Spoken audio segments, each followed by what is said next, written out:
Alléluia, gloire à Jésus-Christ. L'Esprit de Jésus-Christ est là. Gloire à Jésus-Christ. Amen, amen, amen. Que son nom soit béni et soit exalté. Alléluia. Moi, tu vas vérifier la caméra de rapidement là-bas. Gloire, si tout est bien fixé. Alléluia, gloire à Jésus-Christ.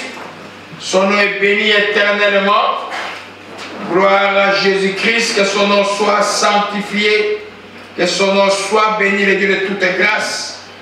Que tout soit pour la gloire, l'honneur de Jésus-Christ aujourd'hui. Un matin de joie aujourd'hui, la plaie est là. Oh mon Oshikemera, bon Sakaya. Vérifiez toutes les prises, et tout est bon, tout ça, les prises de courant, je ne vais pas les coupures aujourd'hui, rien du tout. Amen, tout est bon. Ok. Gloire à Jésus-Christ. Regarde dans le viseur de la caméra. Et c'est les règles est allumé. Ouais. Ok, amen, amen, amen. On s'excuse, on fait tout en même temps parce qu'on essaie de vous servir en direct avec juste. On est juste à 4 aujourd'hui pour juste, comme depuis le début du confinement, pour venir vous servir. Allez, acclamons encore le Seigneur là où nous sommes, dans nos maisons, le Seigneur est vivant, que son nom soit béni.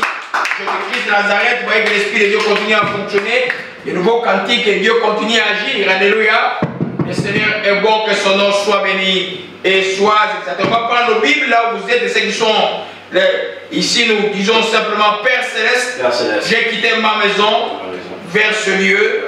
Je suis devant ma télévision aujourd'hui, devant mon téléphone aujourd'hui, pour t'écouter, pour t'adorer, pour te louer. Merci Seigneur d'avoir agréé ma louange, d'avoir reçu mon adoration. Seigneur, merci de préparer mon cœur à recevoir aujourd'hui la sémence de la vie qui est ta parole. Elle m'affranchira, comme il est écrit, tu connaîtras la vérité t'affranchira. Merci encore Saint-Esprit à m'expliquer, à m'aider à retenir ce qui va être enseigné aujourd'hui. Père, je te rends grâce. Merci de bénir ta parole. Au nom de Jésus-Christ, je t'ai ainsi prié. Amen. Amen. Gloire à Jésus-Christ. Que son nom soit béni et soit exalté. Depuis près de 3 mois, presque depuis le début de l'année, même au milieu de l'année passée, chaque fois qu'on priait prophétiquement, les mots repentance sortaient souvent. Repentance, repentance, repentance, repentance, repentance. Et c'est comme ça que les enseignements m'arrivent dans la vie. Tous les enseignements que je donne arrivent toujours par l'Esprit. Et l'Esprit m'a parlé de repentance pendant une année. Je voulais savoir pourquoi il insistait. J'ai compris qu'il fallait que je donne un enseignement plus profond sur la repentance. Il y en a qui croient savoir, peut-être que vous ne le connaissez pas. Alléluia. Parce que si la repentance était vraiment connue dans les milieux chrétiens, l'Église serait très puissante. L'Église aurait fait la différence dans ce monde. L'Église aurait accompli ce que Jésus avait prédit, vous ferez de plus grandes choses que je l'ai fait. Alléluia. La repentance est quelque chose de très incompris par les chrétiens. Il y en a qui la confondent avec la confession, il y en a qui confondent avec la conversion. C'est 3 choses différentes. On va donner ces différences-là pour que nous comprenions. Et puis l'enseignement est plus pratique. Je vais parler aussi des incitateurs à la repentance. Quelles sont les choses qui poussent l'homme à mieux se repentir? C'est un enseignement complet. Je crois que dans ce type-là, c'est la première fois que je l'enseigne. Alléluia. Comme j'ai écrit les titres, j'avais des difficultés pour les titres. Vous voyez, la repentance, l'unique porte du salut et de la grâce. Mon premier titre était l'unique porte de la grâce. Et puis j'ai changé après. Amen. Je vais vous expliquer pourquoi. C'est tellement important. Il y en a qui croient peut-être qu'ils connaissent c'est quoi la repentance, mais ils vont se rendre compte que la repentance est quelque chose de ne pas jouer avec. En fait, tout ce que vous voyez dans ces livres ici, depuis que Dieu a donné la loi à Moïse, et tous les prophètes, jusqu'à la fin, le mot repentance est dans tous les livres. Dieu demande à l'homme de changer. Dieu demande à l'homme de se repentir. Dieu a même le but même pour lequel Jésus est venu pour nous sauver. C'est pour nous aider, c'est pour nous offrir la repentance. Parce que l'homme n'arrivait pas à se repentir. C'est quoi la repentance? En grec, le mot s'appelle, vous connaissez, j'en ai parlé beaucoup, métanoïa. Ça veut dire un changement. Mais beaucoup plus, changer sa manière de penser. pensées changent, ton attitude par rapport aux choses va changer. Ta perception va changer. Et finalement, ton comportement va changer. C'est vrai, je trouve merveilleux quand j'étais à l'université. Moi, j'ai fait l'épidémiologie et j'ai trouvé qu'en épidémiologie comportementale, il y a beaucoup de choses qui sont comme les choses de Dieu. Nous allons voir ça que toutes les choses qu'on dit en santé publique pour les changements, dans Dieu, c'est la même chose. Vous allez voir ça aujourd'hui. Alléluia. Donc, sauf que les changements de Dieu procèdent du cœur d'abord. Alléluia. De changer sa manière de penser, se changer ses pensées, d'aligner ses pensées par rapport aux pensées de Dieu. Qui dira, mais qui connaît la pensée de Dieu? Mais la pensée de Dieu, permis et connue, elle est ici. C'est la parole de Dieu. Alléluia. Donc c'est très important de comprendre ce que c'est la repentance. Je disais que Dieu, dans tous les livres, le message de tous les prophètes, c'est la repentance. Jérémie a souffert à cause de la repentance. Jean-Baptiste est mort à cause de demander à quelqu'un, un roi, de se repentir et de laisser le mal. Et son message était dit, repentez-vous, repentez-vous, repentez-vous. Parce que la repentance est quelque chose qui plaît à Dieu. Il n'y a pas quelque chose que Dieu nous a offert qui puisse plaire à Dieu plus que la repentance, ça n'existe pas. C'est la seule chose qui bouge les ciels. Quand une seule personne, un seul péché se répand, tout le ciel est dans la joie. On va voir ça dans les Écritures aujourd'hui. Amen. Restons d'abord au niveau des définitions. Donc, mais la définition la plus pratique que moi j'ai donnée, c'est ressentir les regrets de sa faute, de son péché, et avec les désirs ardents de ne plus les commettre. C'est sentir les regrets d'une faute avec le désir de ne plus la commettre. Amen. Amen. Quand vous venez à l'église ici, là, vous repentez. En fait, vous exprimez le désir de se repentir et le désir de ne plus commettre la faute. Vous initiez la repentance à l'église ou dans la prière secrète. Mais l'affermissement de la repentance est dehors quand le comportement est établi. Donc on ne peut pas dire que la repentance est quelque chose comme la conversion. Alléluia. Nous allons voir ça aujourd'hui. Vous comprenez, c'est très important. C'est pourquoi nous on nous appelle les repentis. Un vrai chrétien, c'est un repenti. Donc c'est ressentir les regrets d'une faute et le désir de ne plus la commettre, sentir aussi le désir de réparer la chose. Nous voyons dans la Bible l'histoire des Zachée. Jésus passe, Zachée monte sur un arbre.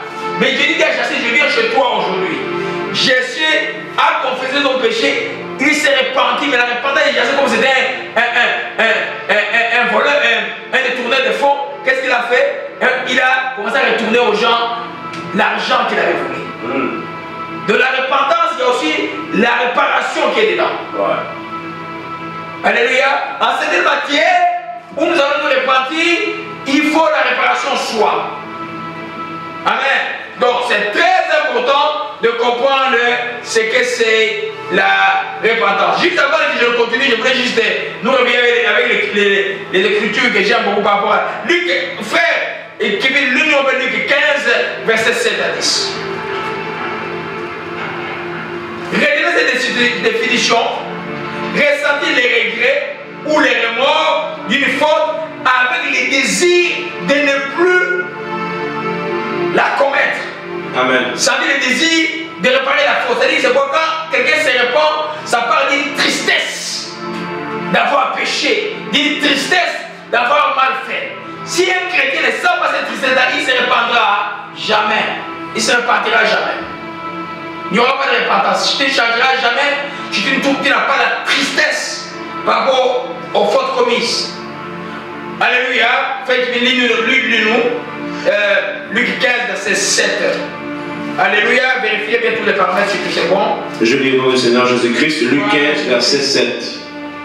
De même, je vous l'ai dit, il y aura plus de joie dans le ciel pour un seul pécheur qui se repent que pour 99 justes qui n'ont pas besoin de repentance. Le verset 10. Verset 10. De même, je vous le dis, il y a de la joie devant les anges de Dieu pour un seul pécheur qui se répand. De la joie devant les anges de Dieu pour un seul pécheur, pas qui confesse son péché, mais qui se répand. La Bible est très typique dans chaque vocabulaire qu'il utilise. La confession, c'est avouer ses transgressions, c'est avouer ses péchés, c'est dire à Dieu, Seigneur, j'ai mal fait, je sais que tu connais, mais je te l'ai dit. Il ne faut pas que ça s'arrête là. Quand on a confessé ton péché, on doit quitter la confession pour aller vers la repentance. À cause du remords, on va donner un remords de péché, un désir de ne plus commettre ces péchés-là. C'est là où sa mort, c'est la repentance. Et les vrais chrétiens et les puissants hommes de Dieu et femmes de Dieu, c'est les gens qui savent se repentir. Allez voir comment David s'est repenti. Voyez comment est-ce que le roi Osias, nous allons parler, il va se repentir. Voyez comment est-ce que Ézéchiel s'est repenti. La repentance est quelque chose de très important parce que Dieu, surtout en ces temps de la grâce ici, il nous a offert la repentance, de dire on est capable de se repentir facilement parce qu'on a quelqu'un qui nous aide à nous repentir, qui est le Saint-Esprit, qui va faire la conviction et qui va être attristé en toi quand il fait mal. C'est pas quand il est attristé, qui fait mal chrétien, que tu ne sens pas que tu es attristé, ton cœur est en train de se cauteriser. Tu vas sur les chemins de l'endurcissement du cœur. Malheureusement, il y a des chrétiens qui ont le cœur endurci. Déjà, on le voit sur YouTube, en train de s'injurier, en train de... On voit qu'il n'y a aucun... Quelqu'un souffre, il rit, ils sont contents, quelqu'un meurt, il est content. Et je dis chrétien. La Bible nous dit, ne même pas nous réjouir de la mort de nos ennemis. C'est moi qui dis qu'il y a pas de bâtir le cœur. Les chrétiens doivent garder. Vous voyez que Dieu nous a levé le cœur de pierre et nous donne maintenant un cœur de chair. Le cœur de chair des chrétiens est un cœur sensible. Si ton cœur n'est pas sensible, tu ne peux pas te repentir véritablement. On va voir les détails tout à l'heure. Donc il y a beaucoup de gens dans le ciel. Vous voyez, imagine un seul pécheur. Il y a la joie dans le ciel. Ça signifie que Dieu est intéressé à voir l'homme. Pourquoi y a-t-il des gens dans le ciel? Parce que quand tu es repenti, tu es sur la voie, la porte du salut. Tu es sur la voie du salut. Quand tu es repenti, tu vas bénéficier de la grâce véritable de Dieu en toutes choses. Ouais. Vous comprenez, bien aimé? Ne confondez pas la grâce comme une permission à tout faire. Comme dans la grâce, Dieu va pardonner et puis je me répands jamais de ces mal. Ceux qui ne sont pas repentis peuvent être chrétiens, ne verront pas Dieu. C'est la catégorie des chrétiens que nous appelons les chrétiens charnels. Les chrétiens charnels ne se répandent pas. Ils continuent avec ces choses anciennes tout en croyant en Jésus-Christ. Quelle difficulté! Nous comprenons, mes bien-aimés, c'est important de comprendre cela. C'est pourquoi nous avons donc il y a un changement de mentalité qui doit s'installer dans la vie de la personne qui se répand. La mentalité terrestre quitte, la mentalité mondaine quitte, mais maintenant il y a la mentalité du cieux, la mentalité de la parole de Dieu. Alléluia. Quand on voit tous les scandales, on voit les gens qui prêchent la parole et puis les soirs vont se discuter, se quereller sur les vidéos, mais on dit mais l'église est conduite par qui aujourd'hui? Alléluia. Je vois vous dire, les chrétiens ne peuvent pas se réjouir des malfaits. Chaque péché doit l'attrister. Et cette tristesse-là doit donner le désir de ne plus commettre. Là, il est sur le chemin de la repentance. Alléluia. Donc la tristesse qu'on éprouve de ces péchés, la douleur, c'est aussi la tristesse. La repentance, c'est aussi la tristesse qu'on éprouve de ces péchés. La douleur d'avoir offensé Dieu, ou même autrui, ou même l'individu qui est à côté de toi. Quand tu offenses, quand tu as blessé, quand tu as mal fait, Dieu ou l'homme que Dieu a créé à l'image de Dieu, tu dois sentir une tristesse. C'est là où commence la repentance. Ne t'arrête pas seulement à confesser ton péché et à continuer à mal faire. Alléluia. C'est pas ça avec métanoïa. Donc c'est un changement au niveau de la manière de penser, aussi au niveau de la manière d'agir.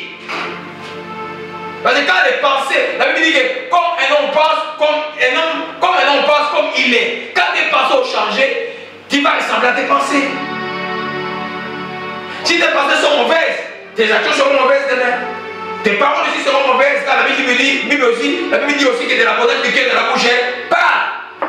Nous comprenons, mes bien-aimés. Donc, c'est très important de comprendre cela. Matthieu 26, versets 3 et 4, frère Kevin. Gloire à Jésus-Christ. Que son nom soit béni et soit exalté. Alléluia, alléluia. Je lis le nom du Seigneur Jésus-Christ. Matthieu 26, versets 3 à 4. Alors les principaux sacrificateurs et les anciens du peuple se réunirent dans la cour du souverain sacrificateur appelé Caïphe. Et ils délibérèrent sur les moyens d'arrêter Jésus par ruse et de le faire mourir. C'est ça? Oh non, non, non, c'est pas ça mon frère. C'est pas le texte que je voulais vous parler à l'instant. Gloire à Jésus-Christ, c'est pas ça. Gloire à Jésus-Christ, c'est pas ça. Que ton nom soit béni. C'est pas le texte. Prends Luc 19 plutôt. Luc 19, prends Luc 19, on va parler de. Il va que je vais vous lâcher. Luc 19. Luc 19. Oui. Oui. Attends un peu, gloire à Jésus-Christ. Gloire à Jésus-Christ.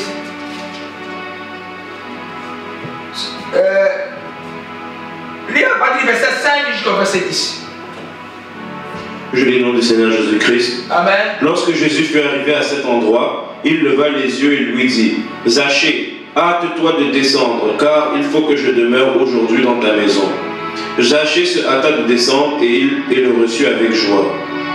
Voyant cela, tous murmuraient et disaient, il est allé loger chez un homme pécheur. Mais Zachée, se tenant devant le Seigneur, lui dit, voici, Seigneur, je donne aux pauvres la moitié de mes biens, et si j'ai fait un tort de quelque chose à quelqu'un, je lui rends le quadruple. Jésus lui dit, le salut est entré aujourd'hui dans cette maison, parce que celui-ci est aussi un fils d'Abraham. Car le Fils de l'homme est venu chercher et sauver ce qui était perdu. Alléluia. Zachée, c'était un homme riche. Un homme riche, mais aussi qui était un publicain. Donc qui était un pécheur. Et puis, quand Jésus entre chez lui, tout le monde murmurait, oh, il était chez un pécheur. Mais Zachée, quand Jésus est entré chez lui, dit, je donne aux pauvres la moitié de mes biens, et si je fais tort à quelqu'un, je le rends au quadruple. Donc Zachée a confessé son péché, mais il s'est repenti en réparant même les torts causés aux gens. Et Jésus dira au verset 9, le salut est entré aujourd'hui dans ta maison. Après que Zachée a fait le vœu de réparer. Vous comprenez, bien aimé? Ouais. La repentance a des fruits. La repentance a des œuvres que nous allons voir aujourd'hui. Jean-Baptiste, quand il baptise les gens, il voit les pharisiens arriver et dit, produisons donc des produits dignes, des fruits plutôt dignes de repentance. Ouais. Donc, un repenti, on peut voir qu'il est repenti. On peut l'observer par les fruits. Vous comprenez, bien aimé? Mais c'est une matière du cœur. C'est dans le cœur vient le premier changement. Au niveau des pensées du cœur. Et après au niveau des pensées de la tête. Mais les actions que la personne va poser vont témoigner de lui que c'est un repenti. Que c'est un vrai chrétien. Parce que les repentis, c'est des vrais chrétiens. Alléluia. Avant que nous continuions, je voulais juste éclaircir de ne pas confondre avec la conversion. La conversion, c'est-à-dire retourner le regard vers Dieu. Littéralement, ça veut dire ça. Mais tout à fait, de donner son cœur à Dieu. C'est ce qui arrive quand vous êtes né de nouveau. Vous donnez votre cœur à Dieu. Vous êtes converti. Mais ce n'est pas ça la repentance. La repentance précède votre conversion. Le message de Dieu vous est arrivé. La conviction du péché est là par le Saint-Esprit. Vous vous repentez des mal. Et puis vous donnez votre vie à Jésus-Christ. Vous comprenez? Ouais, amen. Si ta repentance, ta conversion n'a pas été précédée par la repentance, tu risques, tu as fait un acquiescement mental. Amen. C'est pourquoi tu ne sais pas faire la différence entre ta vie ancienne et ta vie présente. Entre comment tu t'habilles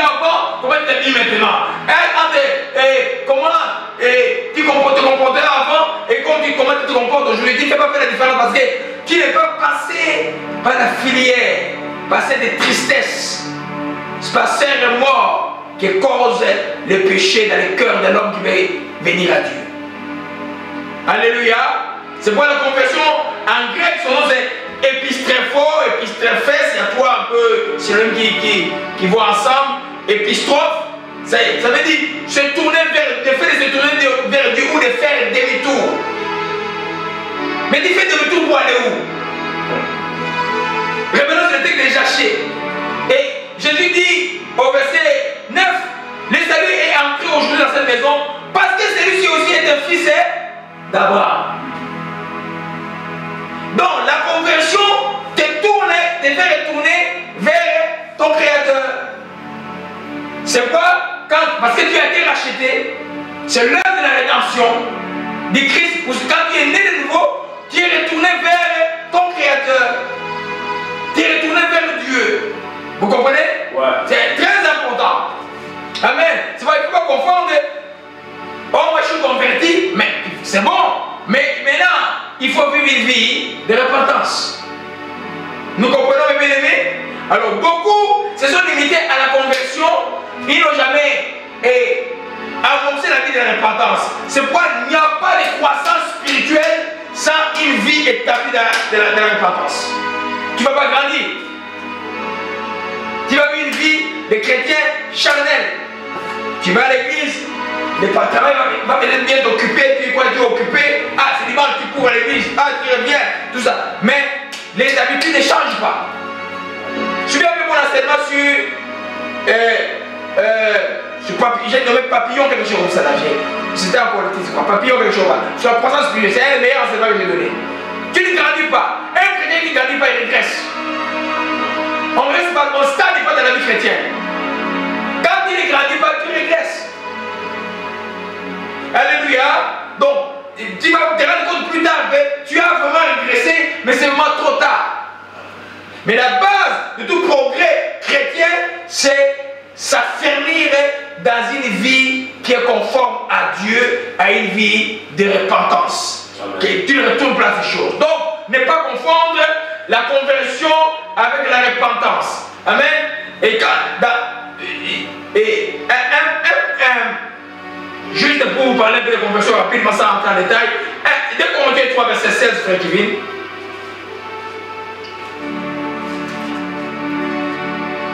Gloire à Jésus-Christ. Je lis le nom du Seigneur Jésus-Christ, 2 Corinthiens 3, verset 16. Amen. Mais lorsque les cœurs se convertissent au Seigneur, le voile est ôté. Lorsque les cœurs se convertissent au Seigneur, le voile est ôté. C'est ça la conversion. Paul est sur les chemins de Damas. Le Seigneur lui apparaît, sa conversion était drastique. Il était converti. Mais quand Paul est converti, et que Alliance va prier pour lui, maintenant qu'il va à Antioche, les gens étaient prudents par rapport à Paul. Celui qui n'est pas venu nous espionner ici. Ils ont observé Paul pendant longtemps, ils ont vu qu'il a réellement changé. Amen. Quand on dit que quelqu'un a changé, c'est quelqu'un qui s'est vraiment repenti. Ouais. Et comment ça pour faire confiance à Paul jusqu'à ce que Paul est devenu ce qu'il est devenu. Mais c'était un criminel avant. C'était un tueur de l'église avant. C'était un persécuteur de l'église avant. Alléluia. Il s'est converti sur le chemin de Damas, mais il a affermi sa repentance par les témoignages des gens. Vu que le comportement que Paul avait avant, il n'affichait plus. Tu ne dois pas avoir le même comportement que tu avais avant, pas juste le nom de Jésus a changé, mais tout le reste c'est la même chose. Tu dis que tu es chrétien. Je vois des filles chrétiennes là, montrer, fais comme ça, tu fais monter derrière comme ça, il prend des photos comme ça là. Tu es chrétien? Tu es quoi là? Ça c'est l'esprit de prostitution. Il faut faire attention là. Les diables aujourd'hui jouent avec les gens parce que quand ils savent que si les gens ne comprennent pas la vérité sur ces choses, les gens aiment le message sur la guérison, sur la prospérité, mais ça c'est le vrai message là. Après, quand quelqu'un est vraiment repenti, d'abord, l'ennemi ne peut pas les toucher parce qu'ils se gardent. Les soldats ne peuvent pas les toucher comme ils sont venus aujourd'hui contre moi. Ils ne peuvent pas les toucher. Ils n'auront pas le pouvoir sur toi. Alléluia. C'est tellement important de comprendre cela comme enfant de Dieu. Alors, juste pour clôturer la conversion, j'ai dit que se place le miracle de la nouvelle naissance. C'est-à-dire que la conversion, c'est là où vous êtes né de nouveau, vous êtes converti, vous allez devenir à Jésus-Christ. Vous êtes retourné vers Dieu. Celui qui est né de nouveau tourne son cœur vers Dieu, tout simplement. Amen. Alléluia. Amen. Vous comprenez cela? Amen. Donc c'est très important. Dans les trois notions à comprendre, je vais donner quelques équivoques. La confession est différente de la repentance. La repentance est différente de la conversion. Ce n'est pas la même chose. Alléluia. La confession, c'est... j'ai pas des textes qui traduisent bien la confession, c'est quoi? Par rappel, le Proverbe 28, verset 13 fait qu'il dit. Elle est importante la confession. Elle est importante. Et si elle donne humilité devant Dieu. Mais si une confession ne couche pas sur une repentance, elle n'amène rien dans la vie. Alléluia. J'ai juste des cris pour rien. Proverbe 28, verset 13. Je lis le nom du Seigneur Jésus-Christ. Proverbe 28, verset 13. Celui qui cache ses transgressions ne prospère point, mais celui qui les avoue et les délaisse obtient miséricorde. Celui qui cache ses transgressions ne prospère point, mais celui qui les avoue. C'est ici que se trouve la confession. Et qui les délaisse, c'est là où commence quoi? La repentance. Il va obtenir quoi? La grâce ou la miséricorde. Oh là. Regardez un peu, il y a quelque chose qui se passe pas? Non, ça passe, ça passe. C'est qui il y a? C'est Docteur Bobo. Oh non, laissez, je ne sais pas. Ça passe. Ça passe, hein? Ok. Il ne sait pas que je suis. Amen. Gloire à Jésus-Christ. Amen, amen. Amen, gloire à Jésus-Christ, son nom soit béni et soit exalté. Donc nous comprenons, c'est tellement important, toi enfant de le comprendre, c'est là que la confession est importante, mais une confession qui ne bouge pas sur une repentance ne sert absolument à rien. Ça sert à rien de pleurer tout dans l'église, mais le comportement ne change pas, ça ne sert à rien. Des fois, on ne pleure même pas. Chance de le comportement, Dieu sera content. Dieu sera content. Alléluia. Dieu sera content. Alléluia. Gloire à Jésus-Christ. Que son nom soit béni et soit exalté. Amen. Donc, le pardon des péchés et le don du pardon des péchés arrive par la confession. Quand tu confesses ton péché, Jésus va te pardonner. Alléluia. Amen. Mais la repentance et le changement radical de la manière de penser et d'agir qui suit la tristesse qu'on éprouve après avoir offensé Dieu. Je répète, le pardon arrive par la confession. Tu es sincère devant Dieu. Tu dis comme David a dit au psaume 32, j'avouerai mes transgressions à l'Éternel. Tu avoues tes transgressions à l'Éternel. Dieu va te pardonner dans la grâce. Il n'y a pas de doute quand tu es sincère. Dieu va te pardonner. Ok. Mais maintenant il dit, mais la repentance et le changement radical de manière de penser et d'agir qui suit la tristesse qu'on ne peut après avoir offensé. Dieu voit là que tu as mis ton mal vraiment derrière toi. Amen. Les choses anciennes seront passées. Tu embrasses les nouvelles maintenant dans ta vie.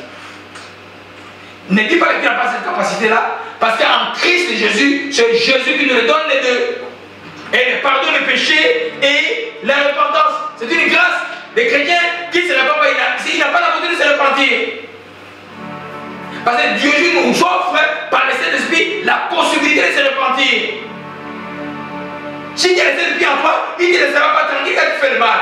Qu'est-ce que tu vas faire? Tu vas abandonner ce mal-là. C'est pas quand tu me vois des fois tu fuis. Mais moi je ne suis pas Dieu. Gloire à Jésus-Christ. Luc 24, verset 47. Gloire à Jésus-Christ. Amen. Amen. Amen. Je lis le nom du Seigneur Jésus-Christ. Au nom du Seigneur Jésus-Christ, Luc 24, verset 47. Il leur dit, il est ainsi écrit que le Christ souffrirait, qu'il ressusciterait de mort le troisième jour, et que la repentance et le pardon des péchés seraient prêchés en son nom à toutes les nations, à commencer par Jérusalem. Amen. La repentance et le pardon des péchés, vous voyez que c'est des choses différentes. Les pardons des péchés, c'est pour répondre aux besoins de confession des gens. La repentance, c'est une démarche de moi qui a confessé mon péché, de ne plus retourner à ces choses-là. Ça dépend de ma volonté, mais je suis déjà aidé par le Saint-Esprit. C'est pas qu'il dit que tu peux déclarer, celui qui a, c'est plus moi qui vis, c'est Christ qui vit en moi, c'est le Saint-Esprit est en toi. Tu peux bien te repentir, abandonner n'importe quel chemin du mal que tu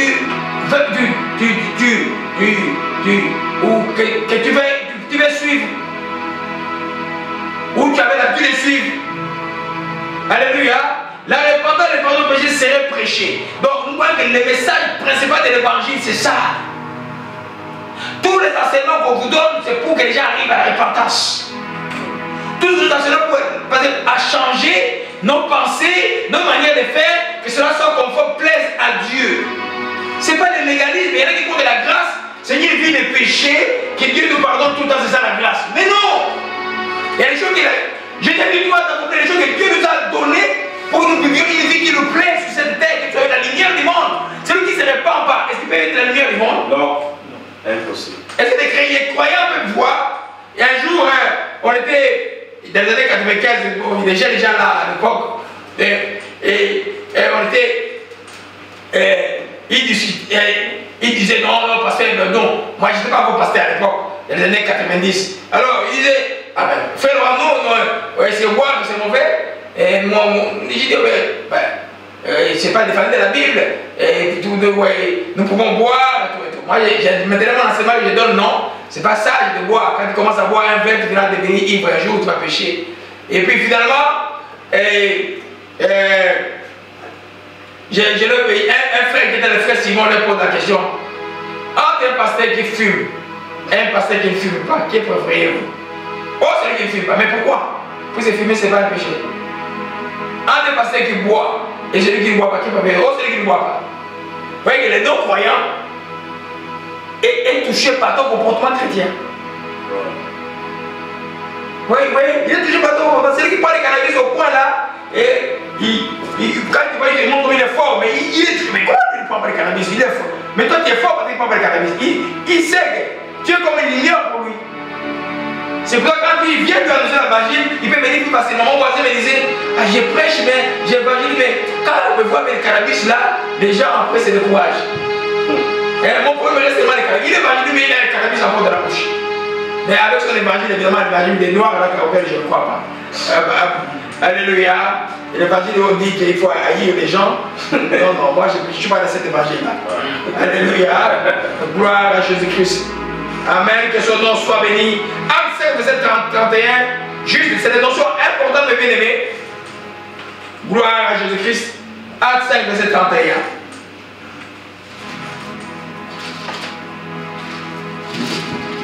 Je lis au nom du Seigneur Jésus-Christ, Acte 5, verset 31. Dieu l'a élevé par sa droite comme prince et sauveur pour donner à Israël la repentance et le pardon des péchés. Pour donner à Israël la repentance et le pardon. Donc, qui donne la repentance? C'est Jésus-Christ. C'est la possibilité qu'il y a d'échanger via Jésus-Christ. C'est pourquoi l'apôtre dit que ce pardon, tout se fera. Alléluia. Donc ne dis pas non, moi je ne changerai pas. Non, tu peux changer, tu vas changer même de gloire en gloire. Alléluia. Ne dis pas que cette attitude est plus forte chez moi, ma mère était comme ça, moi je... Non, ta mère c'est ta mère, toi ce n'est pas toi. Mon père était comme ça, non, toi tu n'es pas ça, toi tu es en Jésus-Christ. Alléluia. Nous voyons là, c'est clair que pour donner, Dieu l'a élevé comme prince et sauveur, pour donner la repentance et le pardon des péchés. Donc il ne faut pas comprendre le pardon des péchés, qui est la réponse à la confession, à la repentance, qui est un changement changement radical de pensée et d'agir, qui suit bien sûr la tristesse qu'on éprouve après avoir offensé Dieu. C'est très important cette notion de remords et de tristesse quand vous péchez. Et quelqu'un qui n'a plus de remords quand il pêche, c'est fini. Son cœur est endurci. Hein? Un chrétien qui fait le mal, il reste avec son mal dans son coin, ne peut pas reconnaître son mal, mais il ne faut pas espérer rien d'un homme comme ça, d'une personne comme ça. C'est fini. Parce que le cœur du croyant doit être un cœur sensible que Dieu t'a donné. Le Saint-Esprit est en toi, il va créer la conviction du péché en toi et tu vas te repentir. Alléluia. Gloire à Jésus-Christ. 2 Corinthiens 7, verset 9 à 10, frère Kibé. Gloire à Jésus-Christ. Je lis le nom du Seigneur Jésus-Christ. 2 Corinthiens 7, verset 9 à 10. Amen. Je me réjouis à cette heure, non pas de ce que vous avez été attristés, mais de ce que votre tristesse vous a porté à la repentance. Car vous avez été attristés selon Dieu, afin de ne recevoir de notre part aucun dommage. En effet, la tristesse selon Dieu produit une repentance à salut dont on ne se repent jamais, tandis que la tristesse du monde produit la mort. Gloire à Jésus. Lisez-nous un peu dans le frère du point, les versets 10. Gloire à Jésus-Christ. Très important ce texte-là. C'est pas vous voyez que connaissez les épîtres et vous connaissez la pensée de Christ. Alléluia. Gloire à Jésus-Christ. Je lis le nom du Seigneur Jésus-Christ, 2 Corinthiens 7, verset 10. Amen. En effet, la tristesse conforme au dessein de Dieu, si elle est portée comme Dieu le désire, produit un changement d'attitude qui conduit au salut et que personne n'a encore eu à regretter. La tristesse selon le monde mène au désespoir et à la mort. Alléluia. C'est cette tristesse, ces remords du péché que tu commets, donc va te conduire à un changement. Jusque-là, personne n'a regretté ce changement-là. Amen. Alléluia. Amen. Alors, toi qui es chrétien, qui regrette, quand j'étais dans le monde, mais tu n'as rien compris, tu n'as pas compté de nouveau. Nous comprenons, mes aimés. Donc, la repentance procède. Donc, Paul, le contexte de quoi? Paul reprend les gens. On va voir comme les incitateurs de la repentance tout à l'heure. Paul reprend les Corinthiens. Les gens ont dit, oh, l'apôtre a raison. Tous se sont attristés et ils sont allés à.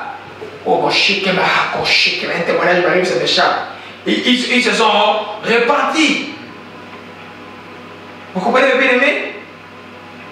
Alléluia. Donc, c'est pourquoi les jours l'esprit de repentance, quand à l'église on était avant, un jour l'esprit de repentance est passé. Toute l'église était en pleurs. Toute l'église était en pleurs. Vous comprenez, mes bien-aimés? C'est pourquoi l'habitude avec le péché, c'est pas une habitude qu'il faut développer. Un chrétien, dès qu'il fait le mal, paf, les esprits fait hic dans le cœur, il doit confesser son péché et la tristesse va le conduire à changer. Donc cette tristesse qui conduit à changer, donc à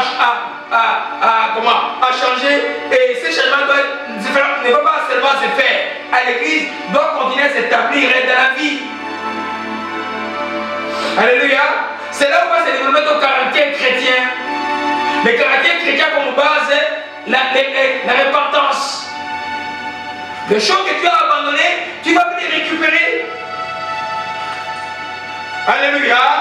Gloire à Jésus-Christ. Que son nom soit béni. Paul dit donc, en effet, la tristesse selon Dieu produit une repentance à salut, dont on ne se répand jamais. Tandis que la tristesse du monde produit.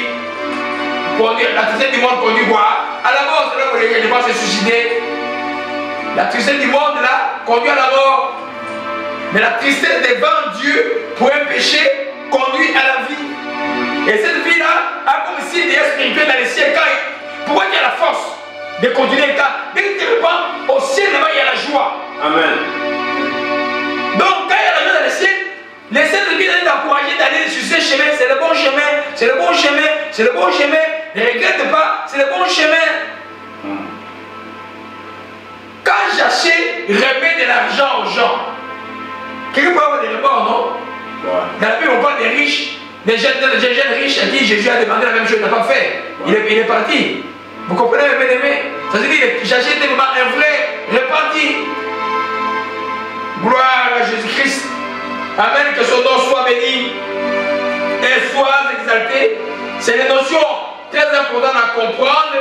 Alléluia. Donc, la repentance est un acte de l'homme intérieur. Je voulais parler de ça. L'homme intérieur, c'est ton cœur. C'est du cœur qui procède de la repentance. C'est du cœur qui procède des changements. Quand on parle de pensée, on parle de pensée d'abord du cœur. Alléluia.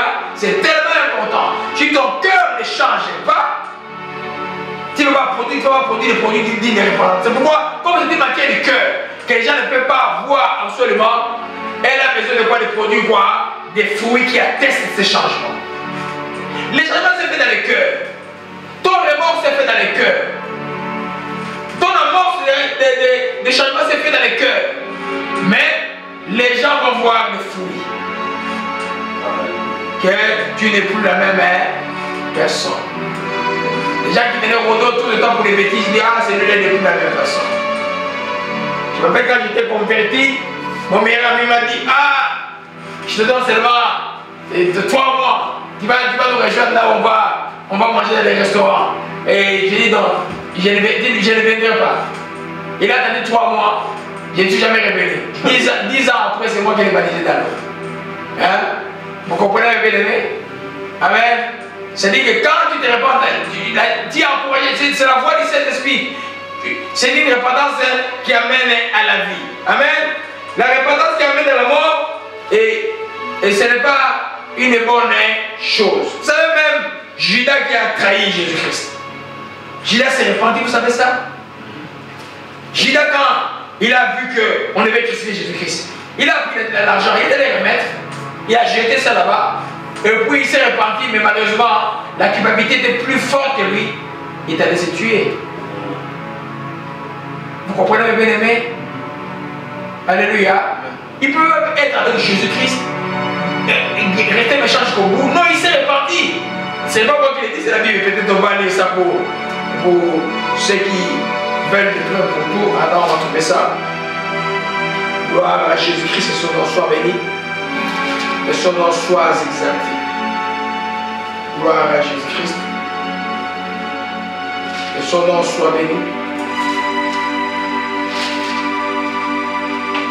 Gloire à toi, Seigneur. Gloire à Jésus-Christ. Que son nom soit béni et soit exalté. Et quand il dit Jésus-Christ, beaucoup de paix.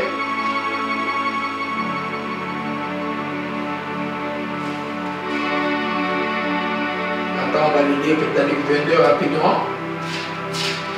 Que son nom soit béni.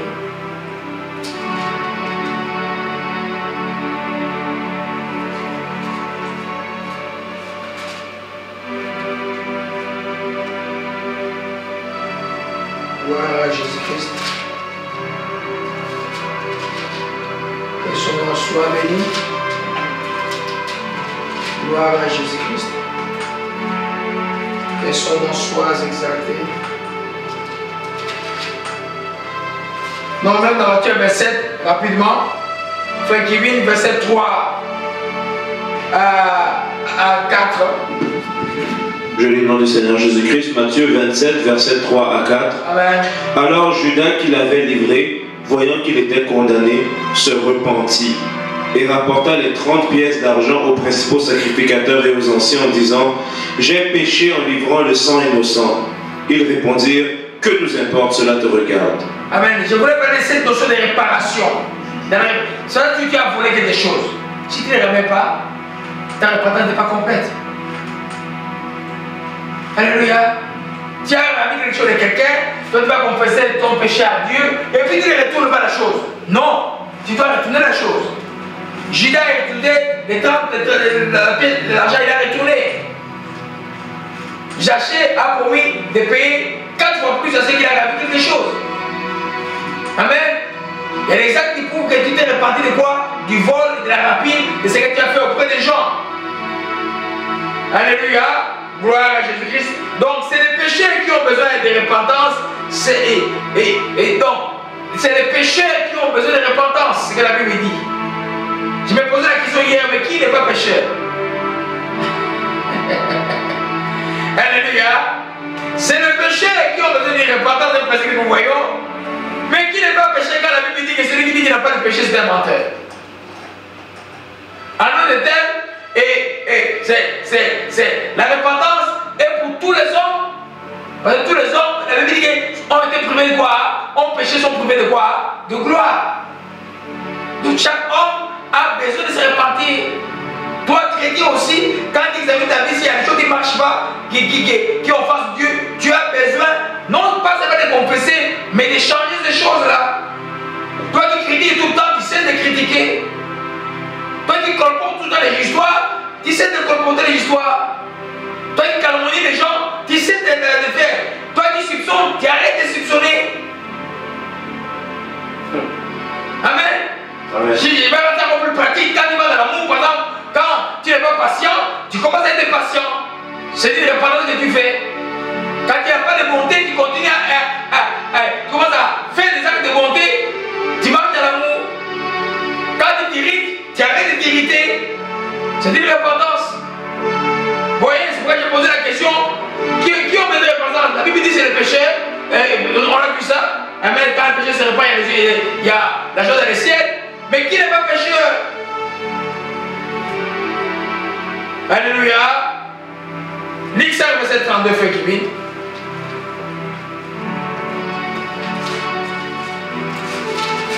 Les chrétiens ne sont pas des pauvres pécheurs. Les chrétiens sont des pécheurs sauvés. Vous comprenez ça? Sauvés. Allez-y, frère Kevin, Luc 5. Je lis au nom du Seigneur Jésus-Christ. Luc 5, verset 32. Je ne suis pas venu appeler à la repentance des justes, mais des pécheurs. Alléluia. C'est moi qui dis, mais qui n'est pas pécheur quand on va dans 1 Jean 1, 8. 1 Jean 1, 8 maintenant.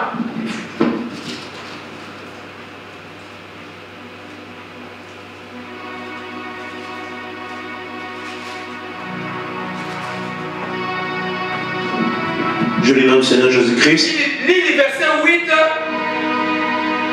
Le verset 8, le verset 10, et puis tu vas au chapitre 2, tu lis juste les premiers versets. Je lis dans le Seigneur Jésus-Christ. Amen. 1 Jean 1, verset 8. Amen. Si nous disons que nous n'avons pas de péché, nous nous séduisons nous-mêmes et la vérité n'est point en nous. Si nous confessons nos péchés, il est fidèle et juste pour nous les pardonner et pour nous purifier de toute iniquité. Si nous disons que nous n'avons pas péché, nous le faisons menteur et sa parole n'est point en nous. Mes petits enfants, je vous écris ces choses afin que vous ne péchiez point. Et si quelqu'un a péché, nous avons un avocat auprès du Père, Jésus-Christ le juste. Amen. Donc le chrétien peut arriver à pécher.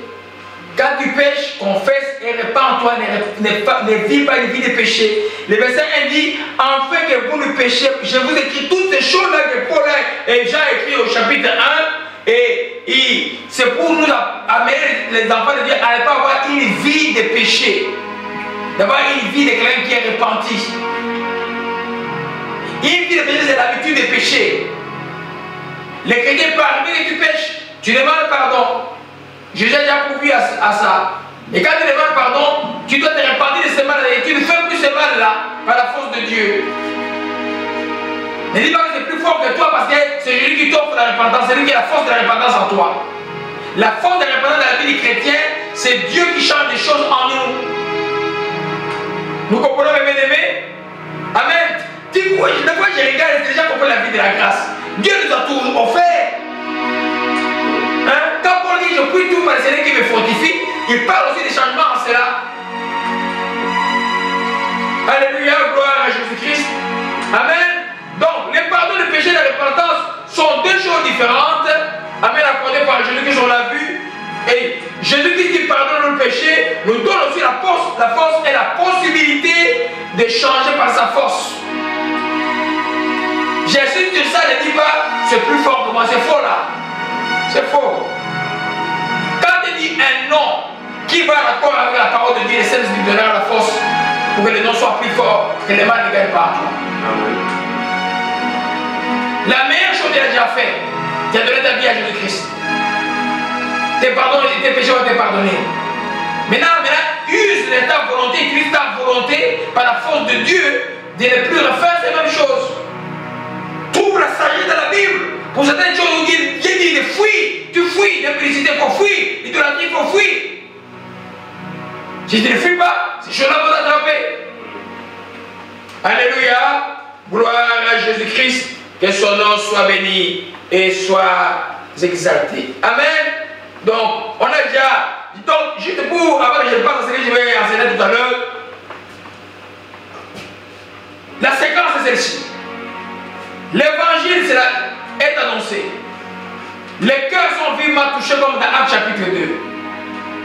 Maintenant, les gens, par rapport à ce qui est annoncé, regrettent leurs péchés, se répandent de leurs péchés, confessent leurs péchés et puis regrettent leurs péchés. Ces regrets, ces remords amorcent une repentance, commencent à établir un changement dans leur vie.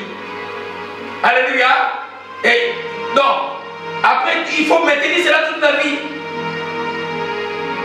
Alléluia. Quand tu te répands de tes péchés, par exemple, ceux qui ne connaissent pas Jésus-Christ, tu donnes, donc, en confessant ton péché, tu donnes ta vie à Jésus-Christ, tu reconnais qu'il est mort, qu'il est ressuscité pour toi, tu deviens une nouvelle personne en lui, et quand tu deviens une nouvelle personne en lui, tu as de nouvelles habitudes qui doivent s'installer, qui seront contraires à ce que tu as vivais avant.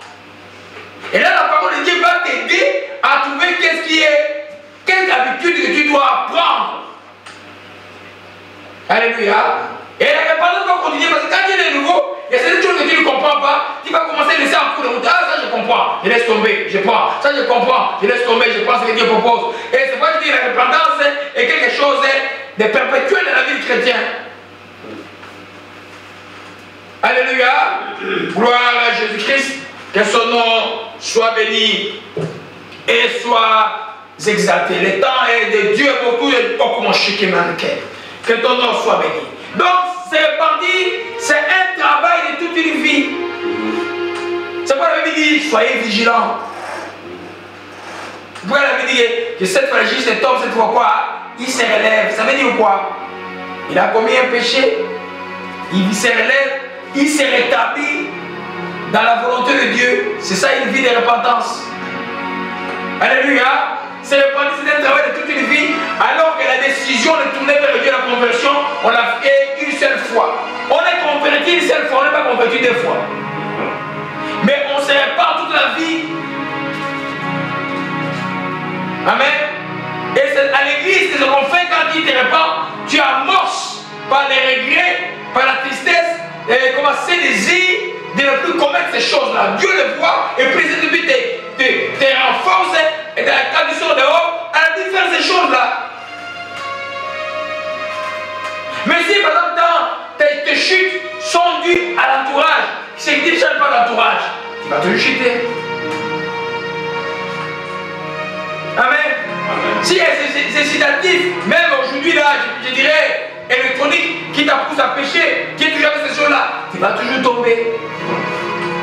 J'ai connu des gens ici à la maison de prière, que la télévision les embêtait, les faisaient chuter tout le temps, ils n'ont plus eu la télévision dans leur vie. J'ai des gens qui pouvaient payer une télévision, même sans télévision. Ils disent non, je sélectionne, là je ne regarde plus.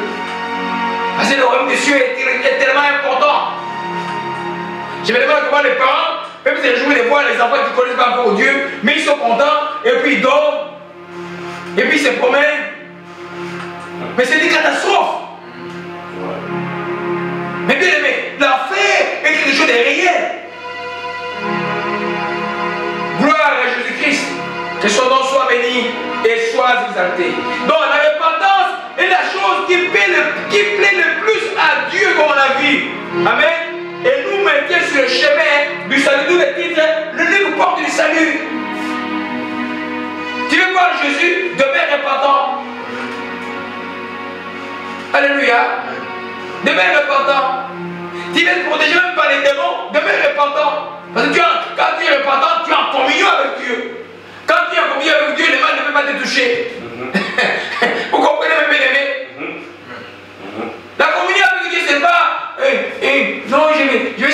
soyez une intimité dans la chambre, dans le coin. Non, ce n'est pas ça.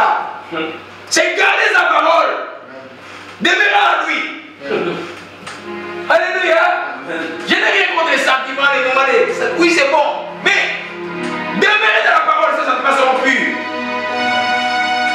Alléluia. Gloire à Jésus-Christ. Amen. Donc, et vous allez voir que est-ce qu'un orgueilleux peut se repentir? Non. Non. C'est pas l'orgueil, il faut les rejeter loin. Alléluia. L'humilité est un vrai lit de repentance.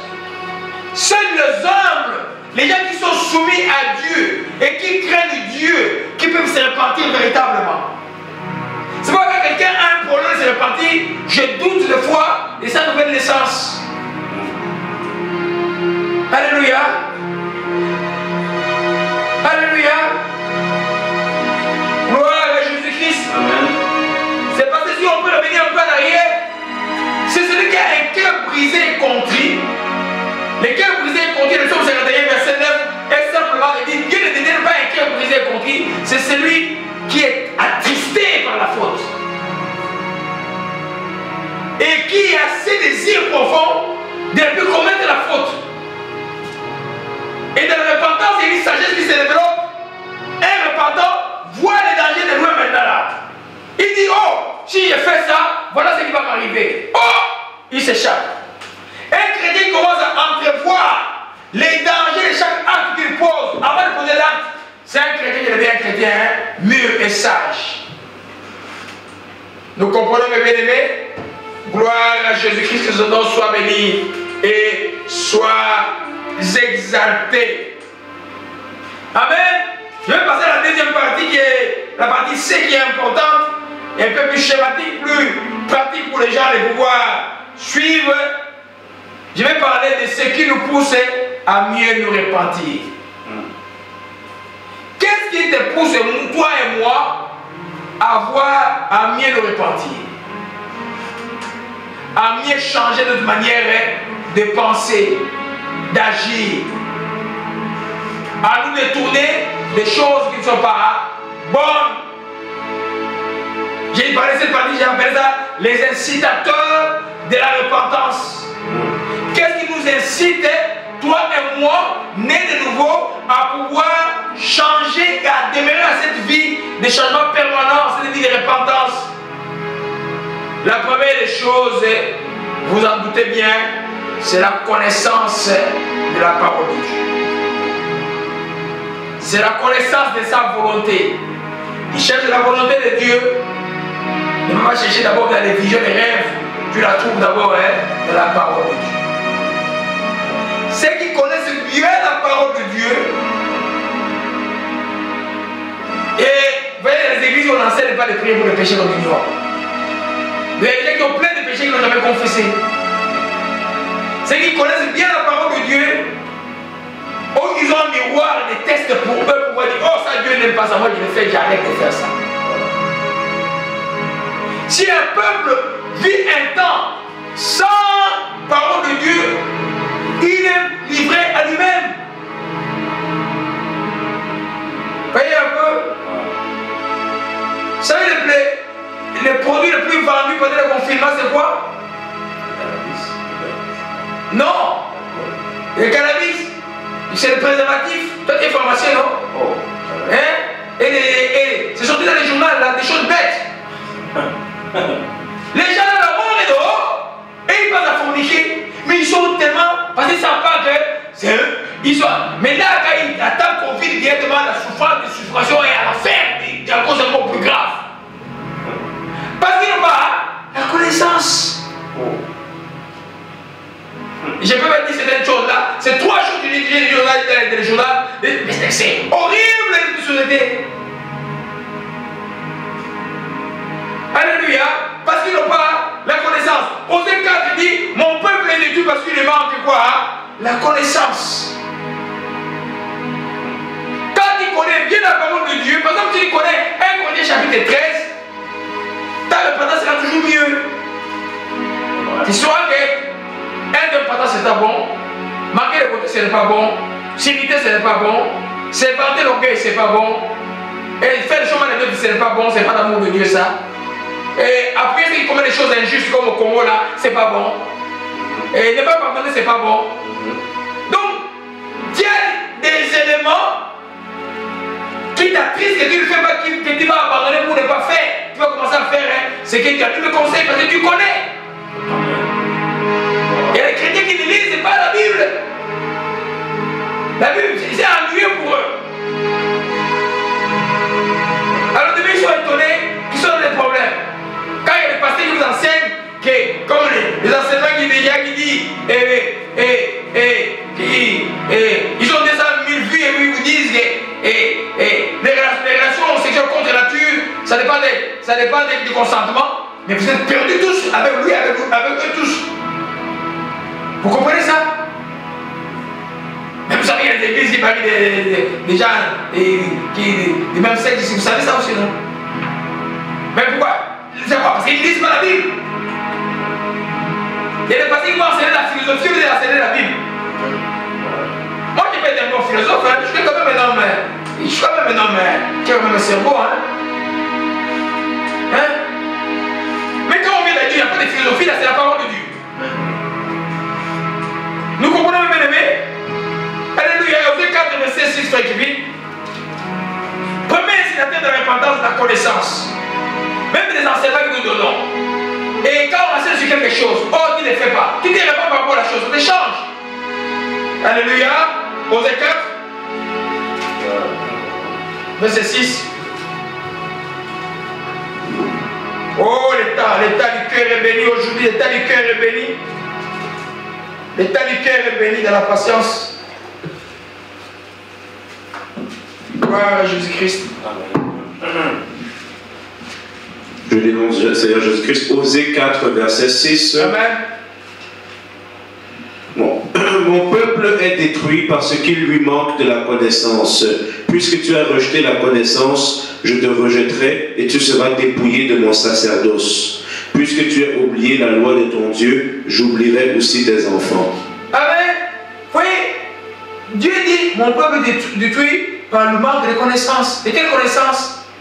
De la loi de Dieu. De ce que Dieu permet, ce que Dieu ne permet pas. Ils ont oublié qu'ils étaient dans l'alliance. Toi, chrétien, quand tu es de nouveau, tu es en alliance avec Dieu. Tu dois connaître, tu as le devoir de connaître la parole de Dieu, de connaître les enseignements. Tu ne vas être sur des tuteurs.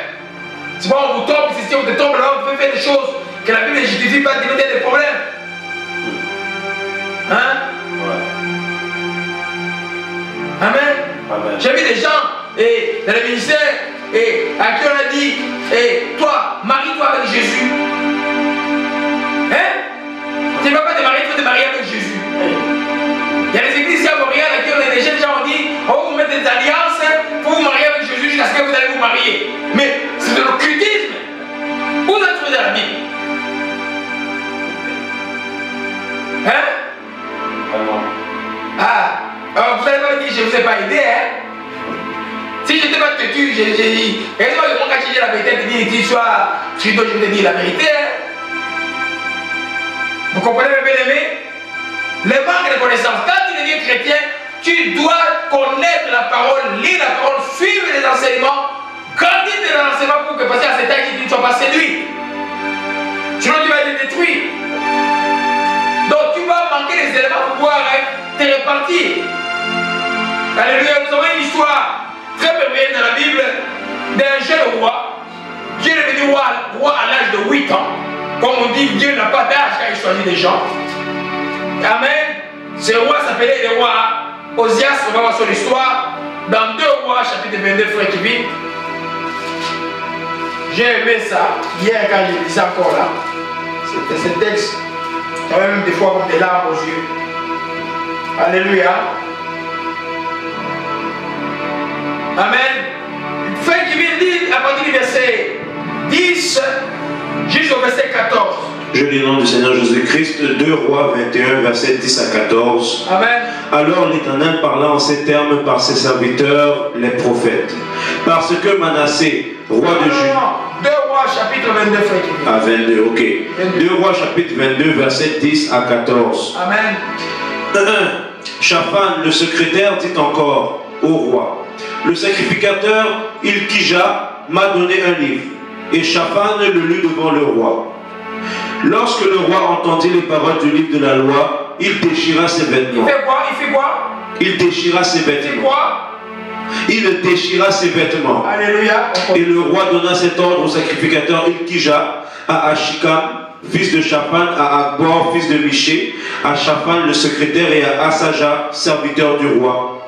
Allez, consultez l'Éternel pour moi, pour le peuple et pour tout Juda au sujet des paroles de ce livre qu'on a trouvé. Car grande est la colère de l'Éternel qui s'est enflammée contre nous, parce que nos pères n'ont point obéi aux paroles de ce livre et n'ont point mis en pratique tout ce qui nous était prescrit. Le sacrificateur Ilkija, Ashikam, Akbor, Shaphan et Asaja allèrent auprès de la prophétesse Hulda, femme de Shallum, fils de Tikva, fils d'Aras, gardien des vêtements. Elle habitait à Jérusalem dans l'autre quartier de la ville. Dis le verset 16. Verset 16. Ainsi parle l'Éternel: voici, je vais faire venir des malheurs sur ce lieu et sur ses habitants, selon toutes les paroles du livre qu'a lu le roi des Judas. Verset 17. Verset 17. Parce qu'ils m'ont abandonné et qu'ils ont offert des parfums à d'autres dieux, afin de mériter par tous les ouvrages de leurs mains, ma colère s'est enflammée contre ce lieu et elle ne s'éteindra point. Verset 19. Verset 19. Parce que ton cœur a été touché, parce que tu t'es humilié devant l'Éternel en entendant ce que j'ai prononcé contre ce lieu et contre ses habitants, qui seront un objet d'épouvante et de malédiction, et parce que tu as déchiré tes vêtements et que tu as pleuré devant moi, moi aussi j'ai entendu, dit l'Éternel. C'est pourquoi, voici, je te recueillerai auprès de tes pères, tu seras recueilli en paix dans ton sépulcre, et tes yeux ne verront pas tous les malheurs que je ferai venir sur ce lieu. Alléluia. Vous voyez que le roi Josias, 8 ans, il est devenu roi. Un jour, il envoie les serviteurs aller nettoyer le temple. Il trouve un livre, la loi, dans le temple. Et quand on lit ça, les jeunes hommes déchirent ses habits, parce que tout ce qu'il dit là, grande est la colère de l'Éternel qui s'est enflammée contre nous au verset 13.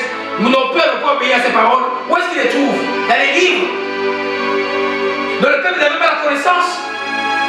Lui, quand la connaissance est venue, la première chose, oh, on a mal, mes pères, mon papa, on va le faire contre l'Éternel. Il a déchiré ses habits, il s'est humilié devant Dieu. Il s'est repenti à cause de la connaissance qu'il a eue. Toi, quand tu lis la Bible, ça te dit quoi? Il y a des versets même qui sortent de la Bible. C'est grave, il y a qui sortent des versets, ils sortent. Non! Quand un verset te touche, c'est là qu'il y a des besoins. Répands-toi, change. Vous comprenez, bien aimé? Il a déchiré ses habits de roi, Josias, et puis, il s'en est pas vers la prophétesse parce qu'il ne savait pas quoi faire. Dieu a parlé, mais a confirmé les messages qui étaient dans les livres, les sentences qui étaient dans les livres, la malédiction qui était dans les livres, c'est sorti maintenant de la bouche de la prophétesse. Elle a rendu ça plus spécifique. Vous comprenez, mes bien-aimés? Ouais. Parce que simplement, ils sont arrivés en contact et à connaissance de la parole de Dieu. C'est pas Osée dit, mon peuple est détruit parce qu'il manque quoi? La connaissance. Je dis, c'est la même chose encore pour les chrétiens. Quand ils voient qu'ils arrivent dans une église où, d'abord, avant qu'on prie pour eux, ils posent d'abord l'offrande et puis on prie pour eux. Mais c'est incroyable ça! C'est incroyable ça! Hein? Pour voir les pasteurs, il faut payer une offrande avant. Pour les prophètes, il faut payer une offrande avant. Mais c'est abominable!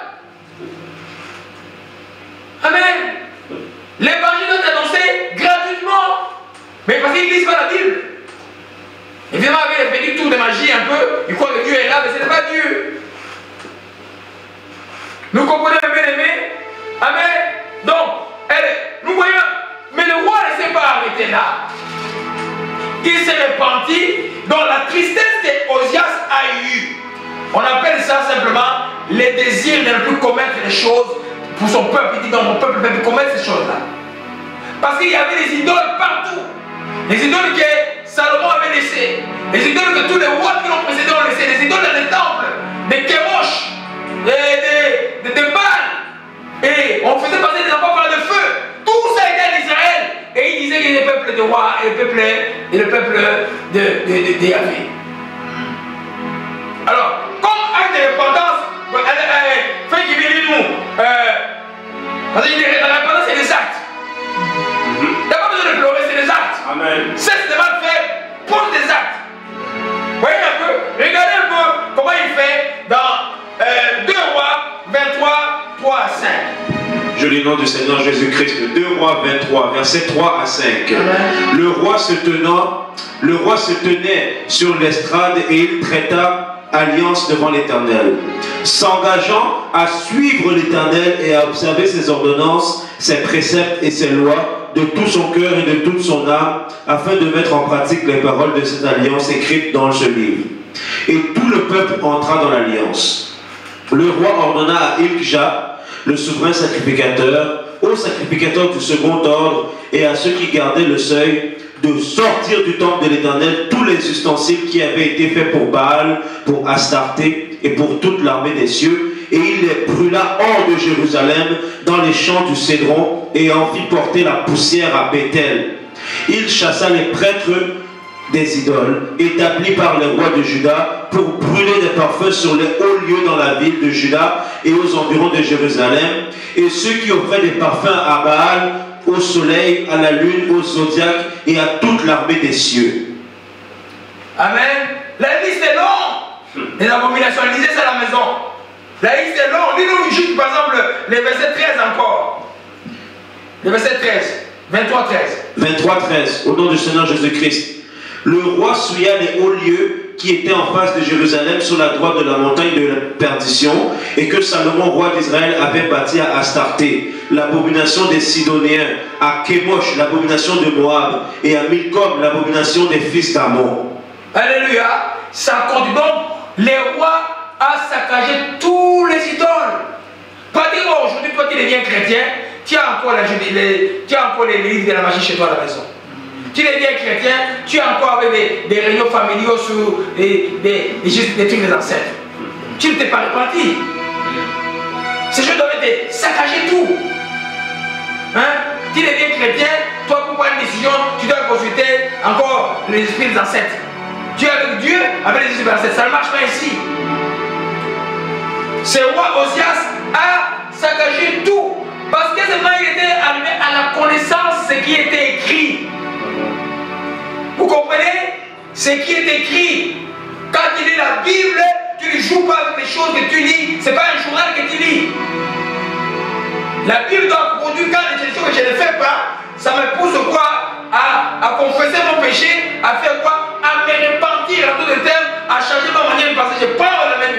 J'avais maintenant toutes mes pensées captives à l'obéissance de la manière de penser de Dieu. Amen. Alléluia. Amen. Gloire à Jésus-Christ. Bon, le premier incitateur de la repentance, la connaissance. Si tu n'as pas la connaissance, tu seras encore sur le tuteur. Si tu n'as pas la connaissance, on va jouer avec toi. Si tu n'as pas la connaissance, qui sera séduit? Hein? C'est pour ça, pendant la maladie ici, c'est des fois des vidéos qui passent de quelqu'un qui apparaît dans mon village là-bas, qui dit oh moi j'ai vu Kimbangou, et puis il faut ouvrir la Bible, il y a un cheveu qui va apparaître dans la Bible, prends les cheveux, mets dans l'eau, bois, et puis ça ira bien. Mais fais attention là. Amen. Dieu ne nous a pas donné l'esprit de peur. Notre moyen de victoire, c'est la foi. Notre paix de l'esprit, c'est les promesses de Dieu. Voilà pourquoi nous gagnons tout simplement. Voilà pas des superficies à faire. Voilà notre cœur, notre bouche qui déclare la vie. Et tu ne peux pas déclarer la vie si tu ne connais pas les versets. Tu ne connais pas tu n'as pas la connaissance. Gloire à Jésus-Christ. Donc, la connaissance, la parole de Dieu. Premier incitateur, quand un enfant de Dieu arrive, écoute une prédication, écoute un enseignement, des choses qu'il ne fait pas, il se répand par rapport, il change, il confesse son péché et il adapte il accepte ce qu'il a été enseigné, il commence à pratiquer cela. Amen. Deuxième incitateur, un cœur sensible à Dieu, capable de sentir la tristesse à cause du péché. J'appelle ça, en d'autres termes, la tristesse du péché. Si toi, quand tu pêches, tu ne sens pas de remords, tu ne sens pas de tristesse, tu ne vas pas arriver à la repentance. Les rois, là, revenant encore au roi, il a déchiré ses habits, pourquoi? Il a senti la tristesse dans les cœurs. Alléluia. C'est pas de t'habituer jamais au péché. Quand il fait mal, le cœur doit faire mal. Et quand le cœur fait mal, ça doit te conduire quoi? À pouvoir penser et avoir le désir de ne plus commettre cette faute-là. Tu ne peux pas avoir le cœur mal et avoir le désir de faire la même faute. Là, tu es stupide. C'est la grâce. Mais ça va t'amener beaucoup de problèmes. Tu vas avoir beaucoup de problèmes. Les chrétiens charnels ont beaucoup de problèmes. Mais c'est les chrétiens.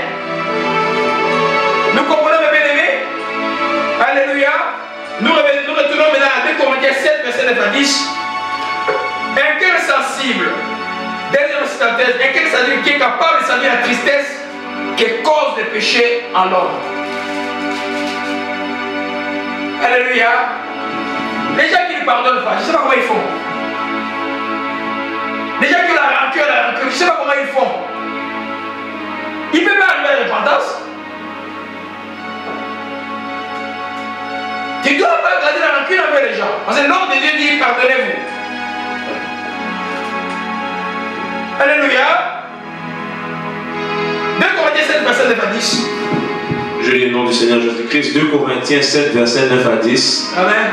Je me réjouis à cette heure, non pas de ce que vous avez été attristés, mais de ce que votre tristesse vous a porté à la repentance. Car vous avez été attristés selon Dieu, afin de ne recevoir de notre part aucun dommage. En effet, la tristesse selon Dieu produit une repentance à salut dont on ne se repent jamais, tandis que la tristesse du monde produit la mort. Amen. Je me réjouis à cette heure, non pas parce que vous avez été attristés, non. Mais vous avez connu une tristesse qui vous a conduit à la repentance. Alléluia. Dans lesquels je vais voir tout à l'heure, c'est le dernier incitateur, c'est de la remontrance. Des remontrances aux chrétiens. Entre chrétiens, on peut faire des reproches à l'autre. Des pasteurs qui ne font pas des reproches à ses brebis, ce n'est pas un pasteur. Dieu va te faire trembler. Moi, je peux faire que vous me fouillez et que moi je sois avec Dieu, que Dieu me fasse trembler. Et j'ai payé beaucoup de prix, hein. Hein? Vous comprenez, mes bien-aimés? Amen. Donc, quand tu n'as pas cette tristesse dans le cœur, tu ne vas pas te repentir. Donc, alors que quand tu sens cette tristesse, ne te fais pas mal, change. Tout ce que Dieu veut que tu changes. Amen. Et ce désir-là, pendant que tu te répands, de ne plus commettre la chose, de ne plus perdurer dans la mauvaise chose, de ne plus continuer avec ces mêmes choses qui ne plaisent pas à Dieu. Fais en sorte que tu fasses le contraire de ces choses-là. Par la force de Dieu, tu vas y arriver. Tu y arriveras. Alléluia. Vous savez que chaque fois que nous faisons les choses, nous comme chrétiens, où nous nous irritons, où nous sommes en colère, où nous faisons les choses, il y a quelqu'un qui a nous qui est attristé, c'est le Saint-Esprit. Et quand il est attristé, il veut quoi? Il est attristé pour que toi tu changes. Il n'est pas content, tu vas dans ton cœur. C'est quoi David, quand il a dénombré Isaïe dans ton cœur, j'ai mal fait. Mais quand il faisait, les gens te disaient, mais pourquoi tu fais ça? Lui a défendu ça. Il a donné l'ordre. Mais après son cœur s'est mis à battre. Qu'est-ce que j'ai fait? Vous comprenez, mes bien-aimés? Quand le cœur bat comme ça, ne te fait pas du mal. Ça veut dire quoi? Répands-toi, David s'est répandu. Même quand Dieu a commencé à frapper Israël, il dit, c'est moi par laquelle la faute est arrivée. Pourquoi frapper ce peuple? Frappe-moi. Oh, quel homme David. J'ai beaucoup aimé l'enseignement sur David. Hein? Alléluia. Amen. Gloire à Jésus-Christ. Il y a un pasteur au Coran qui disait, lui, quand le militaire a lui, c'est le premier à fuir parce qu'il n'est pas Jésus. Voyez, déjà comme ça. Maintenant, on voit qui il est. Gloire à Jésus-Christ. Éphésiens 4, verset 30, fait du bien. Amen. Je lis au nom du Seigneur Jésus-Christ, Éphésiens 4, verset 30. N'attristez pas le Saint-Esprit de Dieu, par lequel vous avez été scellés pour le jour de la rédemption. 41, 32. Que toute amertume, toute animosité, toute colère, toute clameur, toute calomnie, toute espèce de méchanceté disparaissent du milieu de vous. Soyez bons les uns envers les autres, compatissants, vous pardonnant réciproquement comme Dieu vous a pardonné en Christ. N'attristez pas les Saint-Esprit de Dieu par lesquels vous avez été scellés le jour de votre rédemption, le jour de votre conversion, le jour de votre salut. Vous comprenez, mes bien-aimés? Quand il a dit Jésus est mon Seigneur, le Saint-Esprit est venu te sceller. C'est lui la présence de Dieu en toi, les signes de Dieu en toi. Mais lui là, l'amertume, la colère, la clameur, calomnie, tout espèce de méchanceté n'aime pas. Soyez, ne te laisse pas tranquille. Toi, ne reste pas comme ça là, en train de roucouler là. Non. Change. Donne ta vie à Jésus-Christ. Si tu ne l'as pas encore fait. Sinon, change simplement. Cesse avec la méchanceté. Amen. Donc, un cœur sensible capable de sentir la tristesse que le péché cause, c'est le deuxième incitateur. Ceux qui ont un cœur sensible se repentiront mieux tout le temps. Tout le temps. Tout le temps. Et un chrétien doit avoir un cœur sensible. Et comment on teste un cœur sensible? Regardez un peu, même avec Covid-19, les informations. Quand tu vois le bord, ça te dit quoi? Si ça ne te dit rien, fais attention, ton cœur est déjà insensible. Un chrétien, quand il voit le malheur comme ça, il est triste. Cette tristesse le pousse à prier, à supplier Dieu. Quand tu vois les gens souffrir, ça te dit quoi? Si ça ne te dit rien, ton cœur est déjà devenu insensible. Je vais enseigner sur le cœur, je vais enseigner sur plus profond sur le cœur. Comment il devient insensible, comment savoir qu'il est sensible bientôt. Juste pas des trucs poursuis autour de toi, tu peux savoir. Voyez comment les morts, comment quelqu'un mort, il me meurt, les gens dansent, viennent comme ils étaient en fête, ils attendent même la nourriture. Moi je ne leur donne pas. L'endroit des morts, ce n'est pas l'endroit pour manger. Ça tout ça rend l'homme insensible. Au point où même, comment on commence à inventer Covid-19 pour avoir l'argent de l'OMS. Un cœur insensible. Parce que ces gens-là ne connaissent pas la repentance. Leur cœur est devenu dur. Par l'endurcissement du cœur. Vient petit à petit quand on ne se répand pas, le cœur devient dur. Gloire à Jésus-Christ.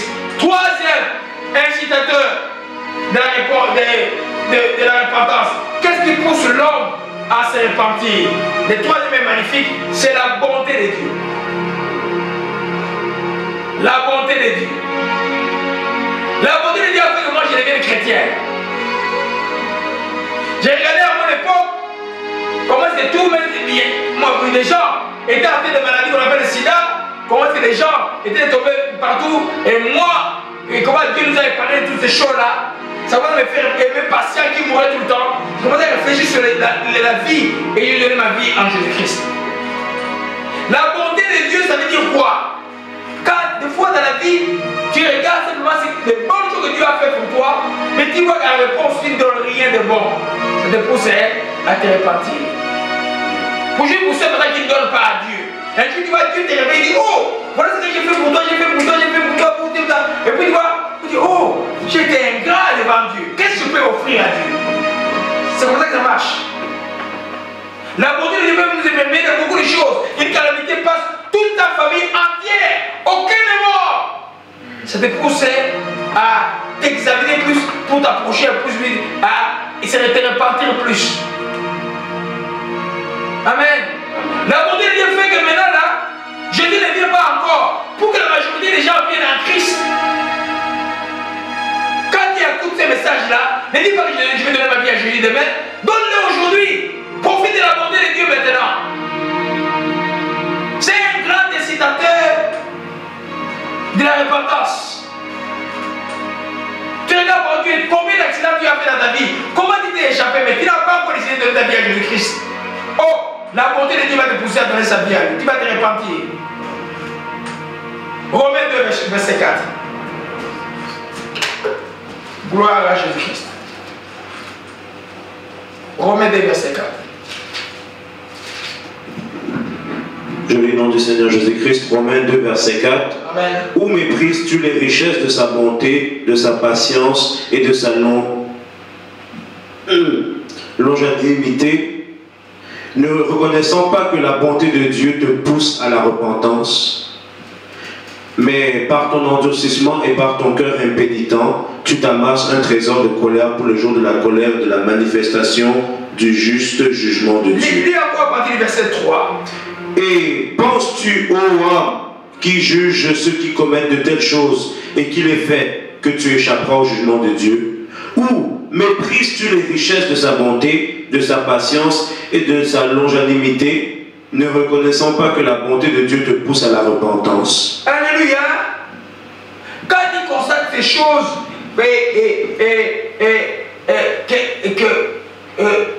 pendant le contexte tout à l'heure, on a dit homme, donc, parle du jugement des païens par exemple. Tu fais, au lieu de changer, tu passes des temps à juger les païens. Les païens, il faut prier pour eux.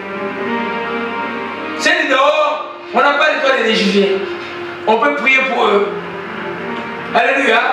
Mais quand il constate dans ta vie que Dieu a été patient, a été bon, il a montré beaucoup d'amour autour de toi, qui a tout intérêt pour te ranger, a tout intérêt d'abandonner les mauvaises choses qui sont devant toi ou qui te conduisent de venir vers lui.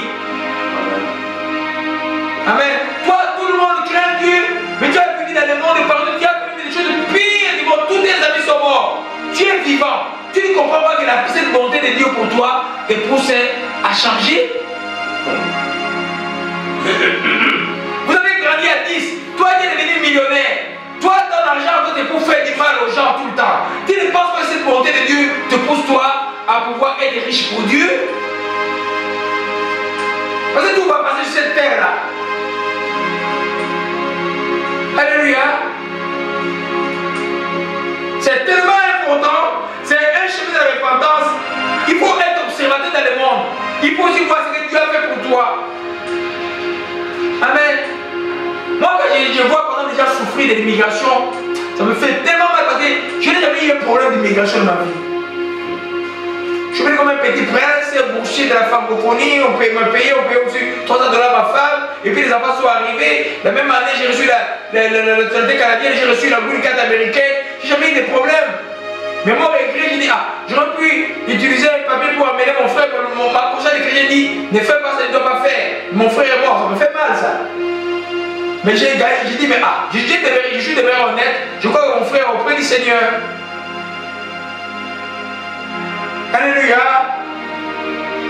Quatrième incitateur, ça va un peu avec la bonté de Dieu aussi, mais c'est par rapport les événements malheureux autour de nous.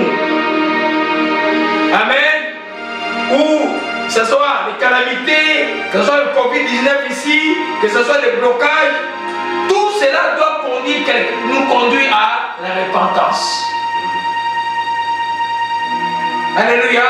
Amen. Des événements malheureux autour de nous. Les chrétiens ne doivent pas être un spectateur qui regarde les événements. Oh, ça c'est arrivé, sans tirer des leçons pour lui-même. Les tremblements de terre, tout ce qui arrive doit faire en sorte que l'homme puisse se tourner vers Dieu. Parce que le malheur a comme cause de péché dans le monde. Mais la grâce de Dieu peut les appeler d'épargner les portions dont toi qui as donné ta vie à Jésus-Christ. Donc tu vas te rendre orgueilleux parce que Dieu t'a protégé par grâce. Amen. Nous comprenons, bien aimés? Alléluia. Les événements malheureux autour de nous sont des incitateurs. La mort, 500 morts en une journée, ça doit te pousser à ranger ta vie. Il y a des morts, mais toi tu penses à vos charnel. Il y a des morts, toi tu penses à vos séductions. Il y a des morts, toi tu penses toujours argent, comment voler et détourner des fonds comme au Congo là. Mais c'est une inconscience terrible. Il y a des morts, toi qui supervises les résidences, on augmente les salaires. Et le gouvernement détermine vraiment donner des bonus pour une prime pour les préposés. Non, toi, tu l'as préposé qui vient là, tu la charge, tu la mets à l'année ou qui n'est pas chaud pour qu'ils ne soient pas payés. C'est l'abomination. Tu ne tires pas des leçons de la situation. Alléluia. Luc 13, verset 1 à 5. Nous allons voir comment le Seigneur a enseigné cette leçon que je vous donne aujourd'hui. Luc 13 à 5. Gloire à Jésus-Christ. C'est le quatrième incitateur à la repentance. Les choses qui peuvent faire que l'homme tourne son cœur vers Dieu. Je lis au nom du Seigneur Jésus-Christ, Luc 13, verset 1 à 5. Amen. En ce même temps, quelques personnes qui se trouvaient là racontaient à Jésus ce qui était arrivé à des Galiléens dont Pilate avait mêlé le sang avec celui de leur sacrifice. Il leur répondit: croyez-vous que ces Galiléens fussent de plus grands pécheurs que tous les autres Galiléens parce qu'ils ont souffert de la sorte? Non, je vous le dis. Mais si vous ne vous repentez pas, vous périrez tous également. Ou bien, ces 18 personnes sur qui est tombée la tour de Siloé et qu'elle a tuées, croyez-vous qu'elles fussent plus coupables que tous les autres habitants de Jérusalem? Non, je vous le dis. Mais si vous ne vous repentez, vous périrez tous également. Amen. Deux événements autour de Jésus sont passés. Un groupe de Galiléens en train d'offrir les sacrifices à Yahvé. Pilate vient, le tue et mélange leur sang avec le sang de leurs animaux. Deuxième événement, une tour, la tour de Siloé tombe, 18 personnes meurent.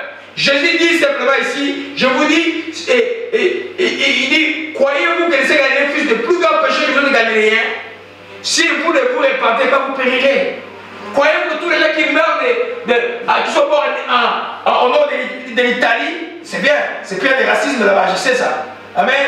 Et partout, ceux qui meurent sont plus pécheurs que toi? Non. La réponse est la mais non. Toi, profite de cet événement pour te repentir, pour changer. Sinon, tu vas périr. Pas seulement passer des événements, mais tu auras la perte éternelle. Tout événement malheureux autour de nous doit nous réveiller, nous conduire à pouvoir changer. Vous savez pas comme les gens qui regardent le match de soccer dans la distraction. Ce n'est pas des matchs de soccer, c'est la mort qui est partout. Moi, c'est malheureux qu'il y a des choses où les gens qui continuent à se comporter méchamment, méchamment. Je ne comprends pas cela. Alléluia. L'aveuglement, c'est tout un problème. Hein? L'aveuglement, c'est quelque chose de sérieux. Jésus dit simplement, je vous dis, si vous ne me répondez, vous périrez simplement. À cause de ces événements qui sont arrivés. Ils ne sont pas plus pécheurs que vous. La seule chose qui arrête les péchés, c'est quoi? Il est dit, c'est la repentance.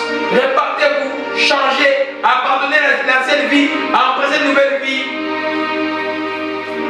Chaque événement qui nous arrive était l'incitateur à la repentance. Même le tremblement, tous les signes que Dieu va donner avant l'arrivée de Christ. Tremblement de terre, famine et guerre. C'est les incitateurs à la repentance. Parce que quand il va venir, ou même quand la tribulation aussi, c'était l'incitateur à la repentance pendant la tribulation avec l'Antéchrist. Ça sera dur. Mais parce que quand lui va venir, finito, il n'y aura plus de repentance. Ceux qui ont fait le choix seront avec lui, ceux qui n'ont pas fait le choix seront mis de côté. Que tu ne crois pas ou pas, tu vas vivre cela. Alléluia. Gloire. Donc ne soyez pas distraits. Ce n'est pas le temps de jouer, ce n'est pas le temps d'avoir des chicanes. Il y a un confinement, les familles sont en chicane, les gens sont en...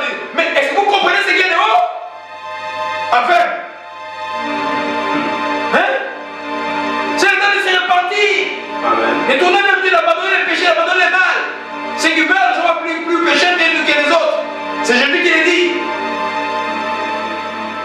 Seigneur, merci à vous que ton nom soit béni et soit exalté. Amen. Cinquième incitateur à la repentance. Les choses qui nous poussent à la repentance. Le cinquième, c'est les avertissements du Saint-Esprit dans le cœur de l'homme.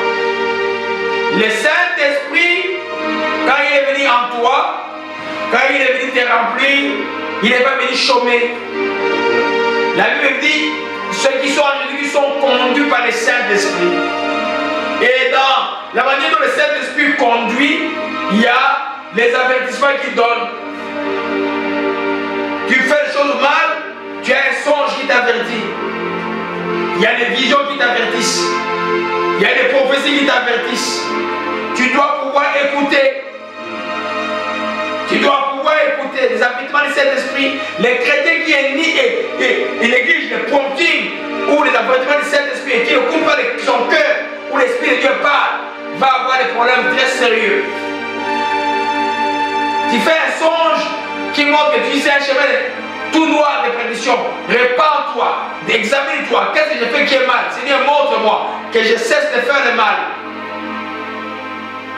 Parce que Dieu n'est pas intéressé à la mort des hommes, encore moins à la mort de ceux qui ont donné leur vie à Jésus-Christ. C'est une perte pour Jésus-Christ. Alléluia, c'est une perte. Lui, il a dit avant de monter, il n'a perdu aucun de ceux qui étaient avec lui. Il n'a perdu personne. Il n'est pas intéressé, toujours perdu aujourd'hui. Les avertissements du Saint-Esprit. Matthieu 11, verset 17, frère Kimi.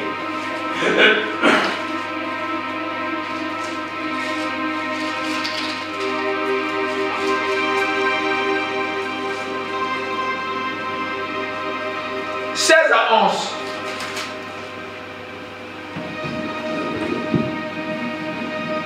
Je lis dans le Seigneur Jésus-Christ, Matthieu 11, verset 16.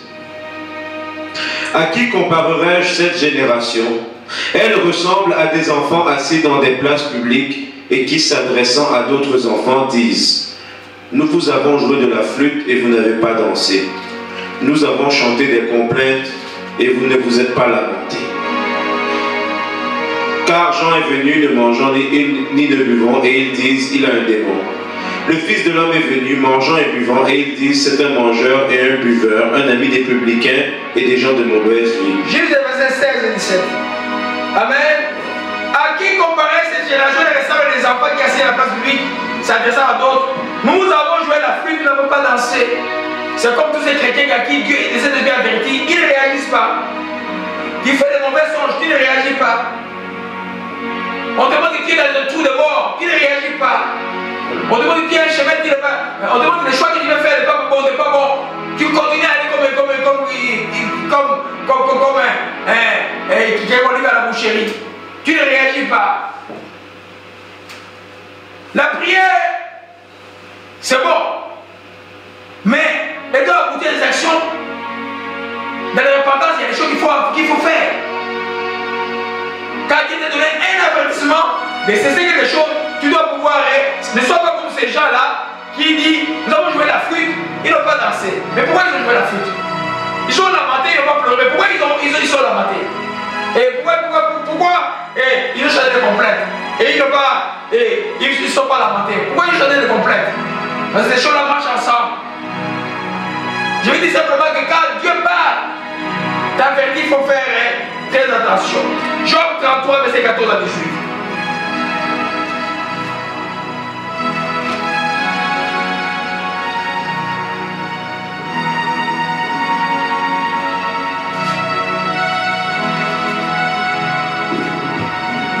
Je lis au nom du Seigneur Jésus-Christ, Job 33, versets 14 à 18. Amen. Dieu parle cependant tantôt d'une manière, tantôt d'une autre, et l'on n'y prend point garde.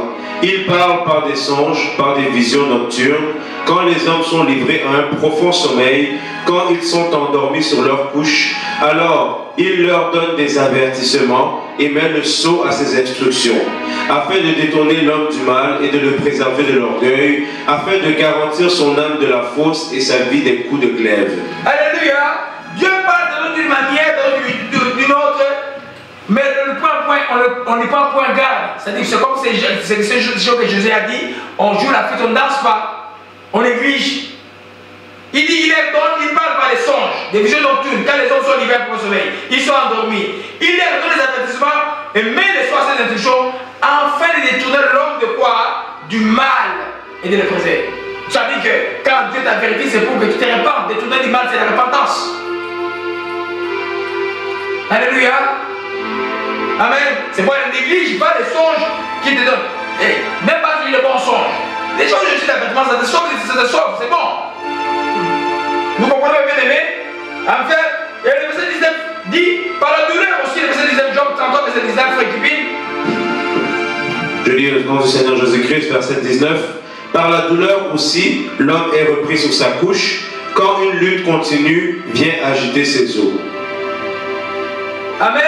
Dieu peut utiliser la douleur aussi pour te répandre. Surtout ceux qui sont charnels. Réveille-toi, change. Dieu veut.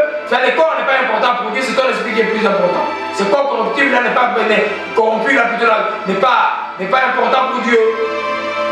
Alléluia. Le verset 24 fait Kevin. Je le nomme du Seigneur Jésus-Christ, verset 24. Dieu a compassion de lui et dit à l'ange, délivre-le afin qu'il ne descende pas dans la fosse. J'ai trouvé une rançon. Amen. J'ai trouvé quoi? Une rançon. Aujourd'hui, la rançon c'est qui? C'est Jésus-Christ pour toi. Dans la souffrance. Mais ne même pas arriver à ce niveau-là. Quand il a donné un songe, ou quand tu as dit la parole, change comme le roi Osias. Quand il y a un songe, change. Ne persiste pas dans le mal. Change. Alléluia. Gloire à Jésus-Christ. C'est important les avènements du Saint-Esprit. Je dis que par les songes, par les prophéties, vous connaissez l'histoire du prophète Jonas. Jonas a été envoyé à la ville de Ninive pour avertir tout un peuple que Dieu allait détruire la ville. Ce roi païen a ordonné et ces sujets jusqu'aux animaux de ne pas manger. Ils se sont repentis devant Dieu. Et c'est là où on voit vraiment la bonne définition des repentis, c'est cesser de mal faire. Commencer à faire de bonnes choses. Et Dieu a changé ta vie. Alléluia. Cesse de mauvaises choses. Dieu va changer ta vie. Il y en a qui sont tellement enlacés de mauvaises choses qui croient que ça fera un jour plaire. Ça plaira à Dieu un jour. Ça ne peut pas plaire à Dieu de mauvaises choses. Alléluia. Alors que la Genèse 8, verset 10, je vais vous prendre encore 5 minutes pour terminer la partie d'aujourd'hui. Gloire à Jésus-Christ. Tout va bien maintenant dans la patience. Alléluia. Jonas. Gloire à Jésus-Christ. Sautez les joies simplement.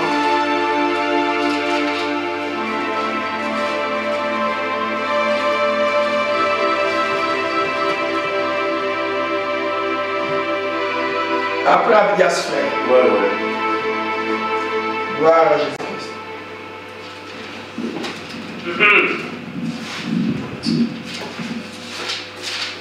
Je lis au nom du Seigneur Jésus-Christ, Jonas 10, verset 8. Amen.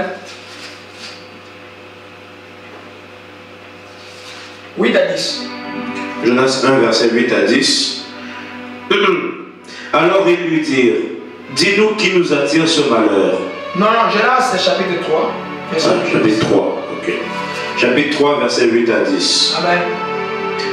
Que les hommes et les bêtes soient couverts de sacs, qu'ils crient à Dieu avec force et qu'ils reviennent tous de leur mauvaise voie et des actes de violence dont leurs mains sont coupables. Qui sait si Dieu ne reviendra pas et ne se repentira pas, et s'il ne renoncera pas à son ardente colère, en sorte que nous ne périssions point. Dieu vit qu'ils agissaient ainsi et qu'ils revenaient de leur mauvaise voie. Alors Dieu se repentit du mal qu'il avait résolu de leur faire, et il ne le fit pas. Dieu vit qu'ils agissaient ainsi. La repentance et les actes. Amen. Ils commençaient à faire des actes qui étaient contraires à la méchanceté. Ils revenaient de leur mauvaise voie. Amen. Alors Dieu s'est repenti du mal qu'il allait faire à la ville. Ce n'était pas les Israélites. C'était un peuple païen. Vous voyez un peu? La repentance et les actes. N'ignorez pas les avertissements. Là, l'avertissement était quoi? Était qui? Les prophètes Jonas, qui même ne voulaient pas partir. Alléluia. Amen. Amen. Dernier incitateur à la repentance. Amen. C'est par l'écoute d'une correction d'un frère ou d'une autorité spirituelle. Amen. Aimer, être corrigé conduit à la repentance. Dans les corps de Christ, on peut vous reprendre. On peut vous dire que ce que vous faites est mauvais. Un frère, il peut vous dire, notre frère, ce que tu fais dans la Bible n'est pas. C'est mauvais, répands-toi. On peut te dire, le pasteur aussi peut te dire, ou tout le porte spirituel, mon fils, ma fille, ce que tu fais, c'est pas bon. Mais si tu as l'écoute là, ce sera une très très bonne chose. qui va te conduire à la repentance. Il y en a qui ont été sauvés simplement parce que quelqu'un est venu leur parler, leur reprendre. Vous comprenez? C'est important. Une fois, je suis allé prier pour une dame, vous croyez très spirituelle à une église. Il était très malade. Et puis, on m'a donné son nom pour pouvoir prier. À l'époque, on était parti avec le pasteur bienvenu qui est à Toronto. Et puis, en préparant la prière, la vision que j'avais vue, c'était comme... Non, c'est le fait qu'il avait mis une vision, c'était comme... Non, c'est moi qui avais mis la vision comme un allié. Je ne sais pas si c'est moi sur le mais c'était comme un allié, comme des trucs bizarres qu'on voit dans les films là. C'est un démon bizarre. Et quand on arrive sur place, l'esprit me dit, c'est le manque de pardon. Il dit, mais maman, mais on va prier pour toi, comment si tu ne pardonnes pas? C'est quoi qui s'est passé dans sa vie? Et nous a dit que les enfants qu'il avait amenés ici l'ont tellement fait du mal, les enfants qu'il avait parrainés, et il était blessé au fond, et puis ça l'a rendu très malade, et puis les démons en ont profité.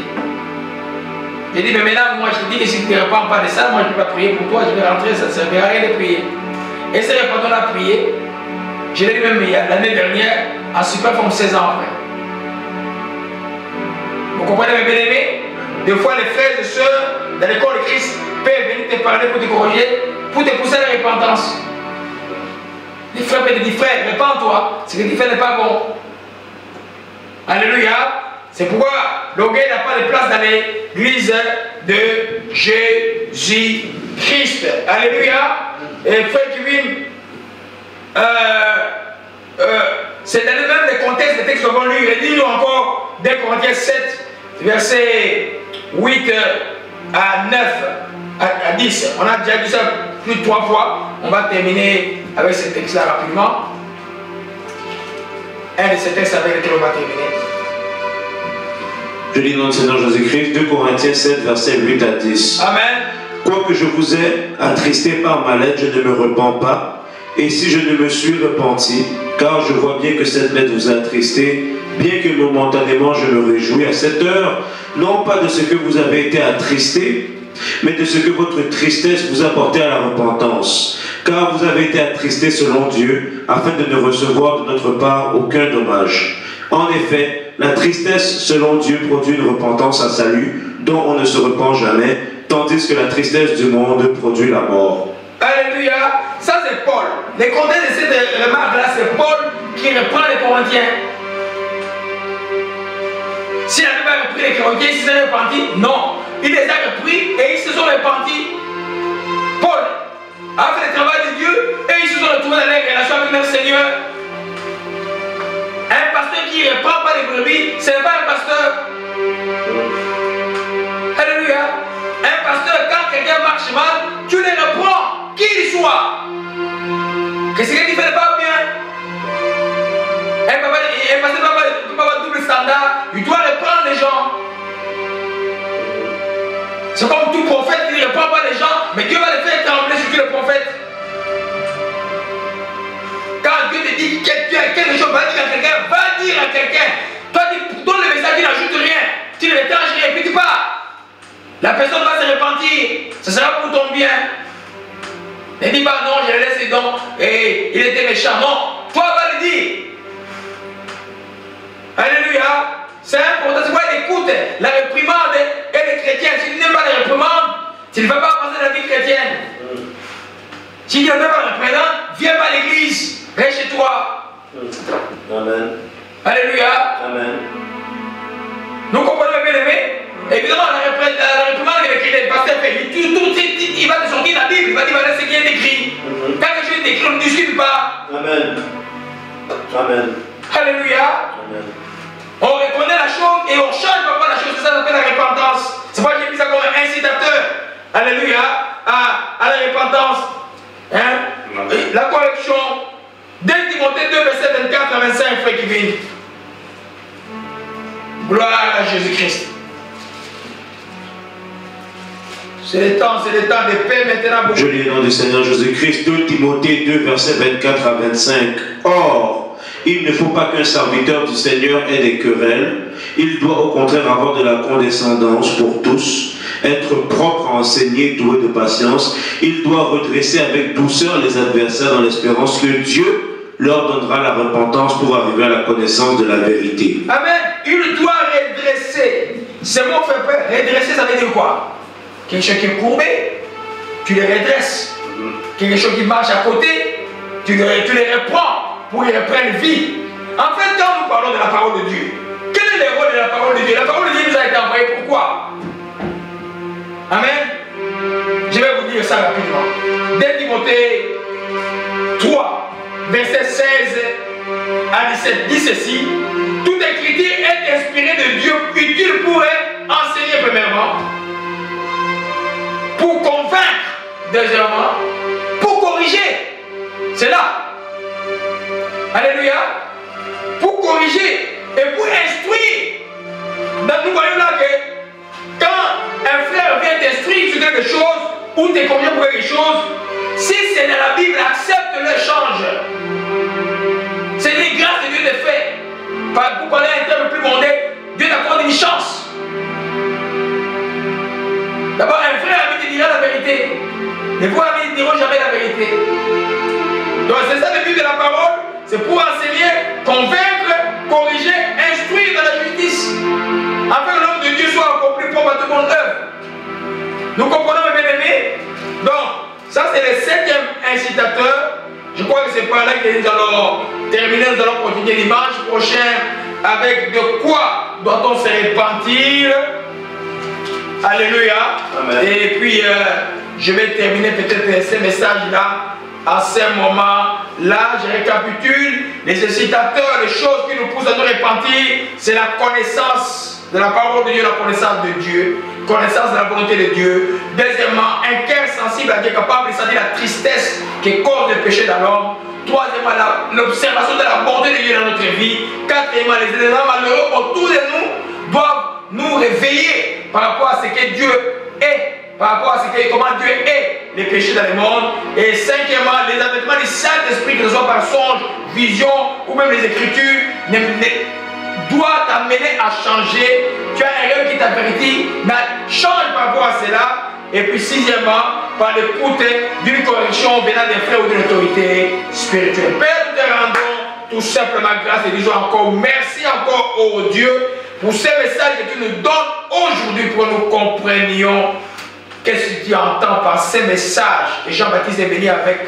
Repentez-vous que Jésus a enseigné, repentez-vous que les apôtres ont enseigné, repentez-vous. Seigneur, nous te rendons grâce de nous avoir fait comprendre, oh Dieu les grâces, que la repentance est simplement au Père, des changements au Père, des pensées qui aboutent à des actes qui sont conformes à ta volonté. Aide tes enfants, aide chacun d'entre nous dans les portions de nos vies où nous devons encore nous repentir, que nous demeurons en toi, au Père. C'est que nous désirons, au Seigneur, que tu nous trouves dans une condition de repentir. Père, nous te rendons grâce, te disons encore merci, que ton nom soit béni et soit exalté. Pour toi qui viens de suivre ces messages, tu n'as pas encore donné ta vie à Jésus-Christ, tu ne peux pas comprendre c'est quoi. Toi aussi, la repentance est pour toi, c'est de reconnaître simplement tes fautes, tes péchés. Tu sais que voler c'est mauvais, tuer c'est mauvais, sortir avec la femme de trouille c'est mauvais. Ces choses-là, même ceux qui ne prient pas connaissent cela. Oh, reconnais tes fautes en bloc. Viens devant Jésus-Christ, dit Seigneur, je me reconnais pécheur. Oh Seigneur, j'ai besoin de te sauver. Je crois que tu es mort pour mes péchés, et que tu es ressuscité, et que tu es la gloire de Dieu le Père. Jésus-Christ de Nazareth, sauve-moi. Tu fais cette prière-là, il va te sauver et tu vas avoir le Saint-Esprit en toi, et ainsi tu peux comprendre maintenant une vie de repentance réellement. Père, nous te disons merci encore pour tout ce que tu as opéré pour nous. Nous prions encore pour la situation de Covid-19. Nous brisons encore les prédictions encore de ce mois de mai. Nous les brisons au nom de Jésus-Christ. Nous couvrons encore tous les liens chauds de cette Covid-19 au Père. Toute évolution de maladie vers les conditions au Père et cliniques difficiles au Père. Nous brisons cela au nom de Jésus. Nous te demandons la guérison au Père Céleste pour ceux qui tournent vers toi. Dieu de miséricorde. Merci pour ta grâce et ta miséricorde. Nous te rendons tout simplement grâce. Que ton nom soit béni et soit exalté. Alléluia. Nous prions maintenant pour tous ceux qui volontairement au Père, sans appel au Père, ont donné leurs dîmes, les offrandes volontaires au Père, comme vous avez l'habitude de le faire, Seigneur, avec joie. Seigneur, tu as promis de rendre au centuple la vie de tes enfants. Rends-le au centuple, Père. Menace pour eux ceux qui développent les récoltes au Père. Tu as dit, donnez et vous sera donné. Nous croyons que Seigneur, tu vas t'occuper d'eux, qu'au suprême qui t'ont donné, qu'ils ont pris soin auprès de ton œuvre. Père, nous te rendons tout simplement grâce, que ton nom soit béni et soit exalté. Le temps est de Dieu maintenant. Les plans des morts sont cassés. Nous brisons tout plan des morts contre nos vies, d'où que cela vient, que ce soit par le biais de maladies ou autre chose. Nous les rejetons au nom de Jésus-Christ Nazareth. Nous te rendons grâce d'entendre pour toutes nos familles au Père, les bonnes nouvelles au Père Céleste. Père, nous te rendons grâce. Le repas de Jésus-Christ est là. Oh mon Shikemira Kadosh, beaucoup de plans de Dieu maintenant. Oh mon Kotosh Shikemira Baboukina. Gloire à Jésus-Christ. Gloire à toi, que ton nom soit béni et soit exalté. On peut lever les mains maintenant, là vous êtes à la maison, au nom de Jésus-Christ de Nazareth, que le Dieu de paix qui a ramené d'entre les morts, les grands pasteurs des brebis, par les sang de l'alliance éternelle de Seigneur Jésus, vous rendre capable de toute bonne œuvre pour l'accomplissement de sa volonté, fasse en vous ce qu'il est agréable par Jésus-Christ, soit la gloire au siècle des siècles. Amen. Amen. Que la grâce du Seigneur Jésus-Christ, l'amour de Dieu et la communion du Saint-Esprit soient avec vous tous et que vous connaissiez cette paix qui soit toute intelligence dans vos esprits, dans vos âmes et vos corps, dans toute la famille. En cette semaine, nous te rendons grâce, proclamant encore cette parole qui vous protège les saints en ce moment, que celui qui demeure sous l'abri du Très-Haut repose à l'ombre du Tout-Puissant. Je dis à l'Éternel, mon refuge, ma forteresse, mon Dieu en qui je me confie, car celui qui te délivre, il te donne des honneurs, de la peste et ses ravages. Il te couvert ses pluies, tu trouveras un refuge sous ses ailes. Sans punité de bouquet une cuirasse, tu ne craindras ni les terreurs de la nuit, ni la flèche qui vole le jour, ni la peste qui va dans les ténèbres, ni la contagion qu'il faut en plein midi, que mille tombent à ton côté, mille tombent à ta droite, tu ne seras pas atteint. Seulement tu regarderas, tu verras la rétribution des méchants, car tu fais au ta retraite, aucun malheur ne t'arrivera, aucun flot de sa volonté d'attendre, car il redonnera ses anges, il te gardera toutes tes voies, ils te porteront sur la main des pères que ton pied ne s'est contre ton pied, tu marcheras sur les lieux sur la suite, tu fouleras les sur le dragon, où tu l'aimes, tu l'invoqueras, il te répondra, il sera pour ta détresse, il te délivrera, il te glorifiera, il te rassasiera de nos jours, et te fera voir son sol. C'est te rendons grâce pour ton salut complet. Dans la vie de chacun d'entre nous, nous te rendons grâce, Père de miséricorde, au nom de Jésus-Christ. Nous t'avons ainsi prié. Amen. Amen. Amen.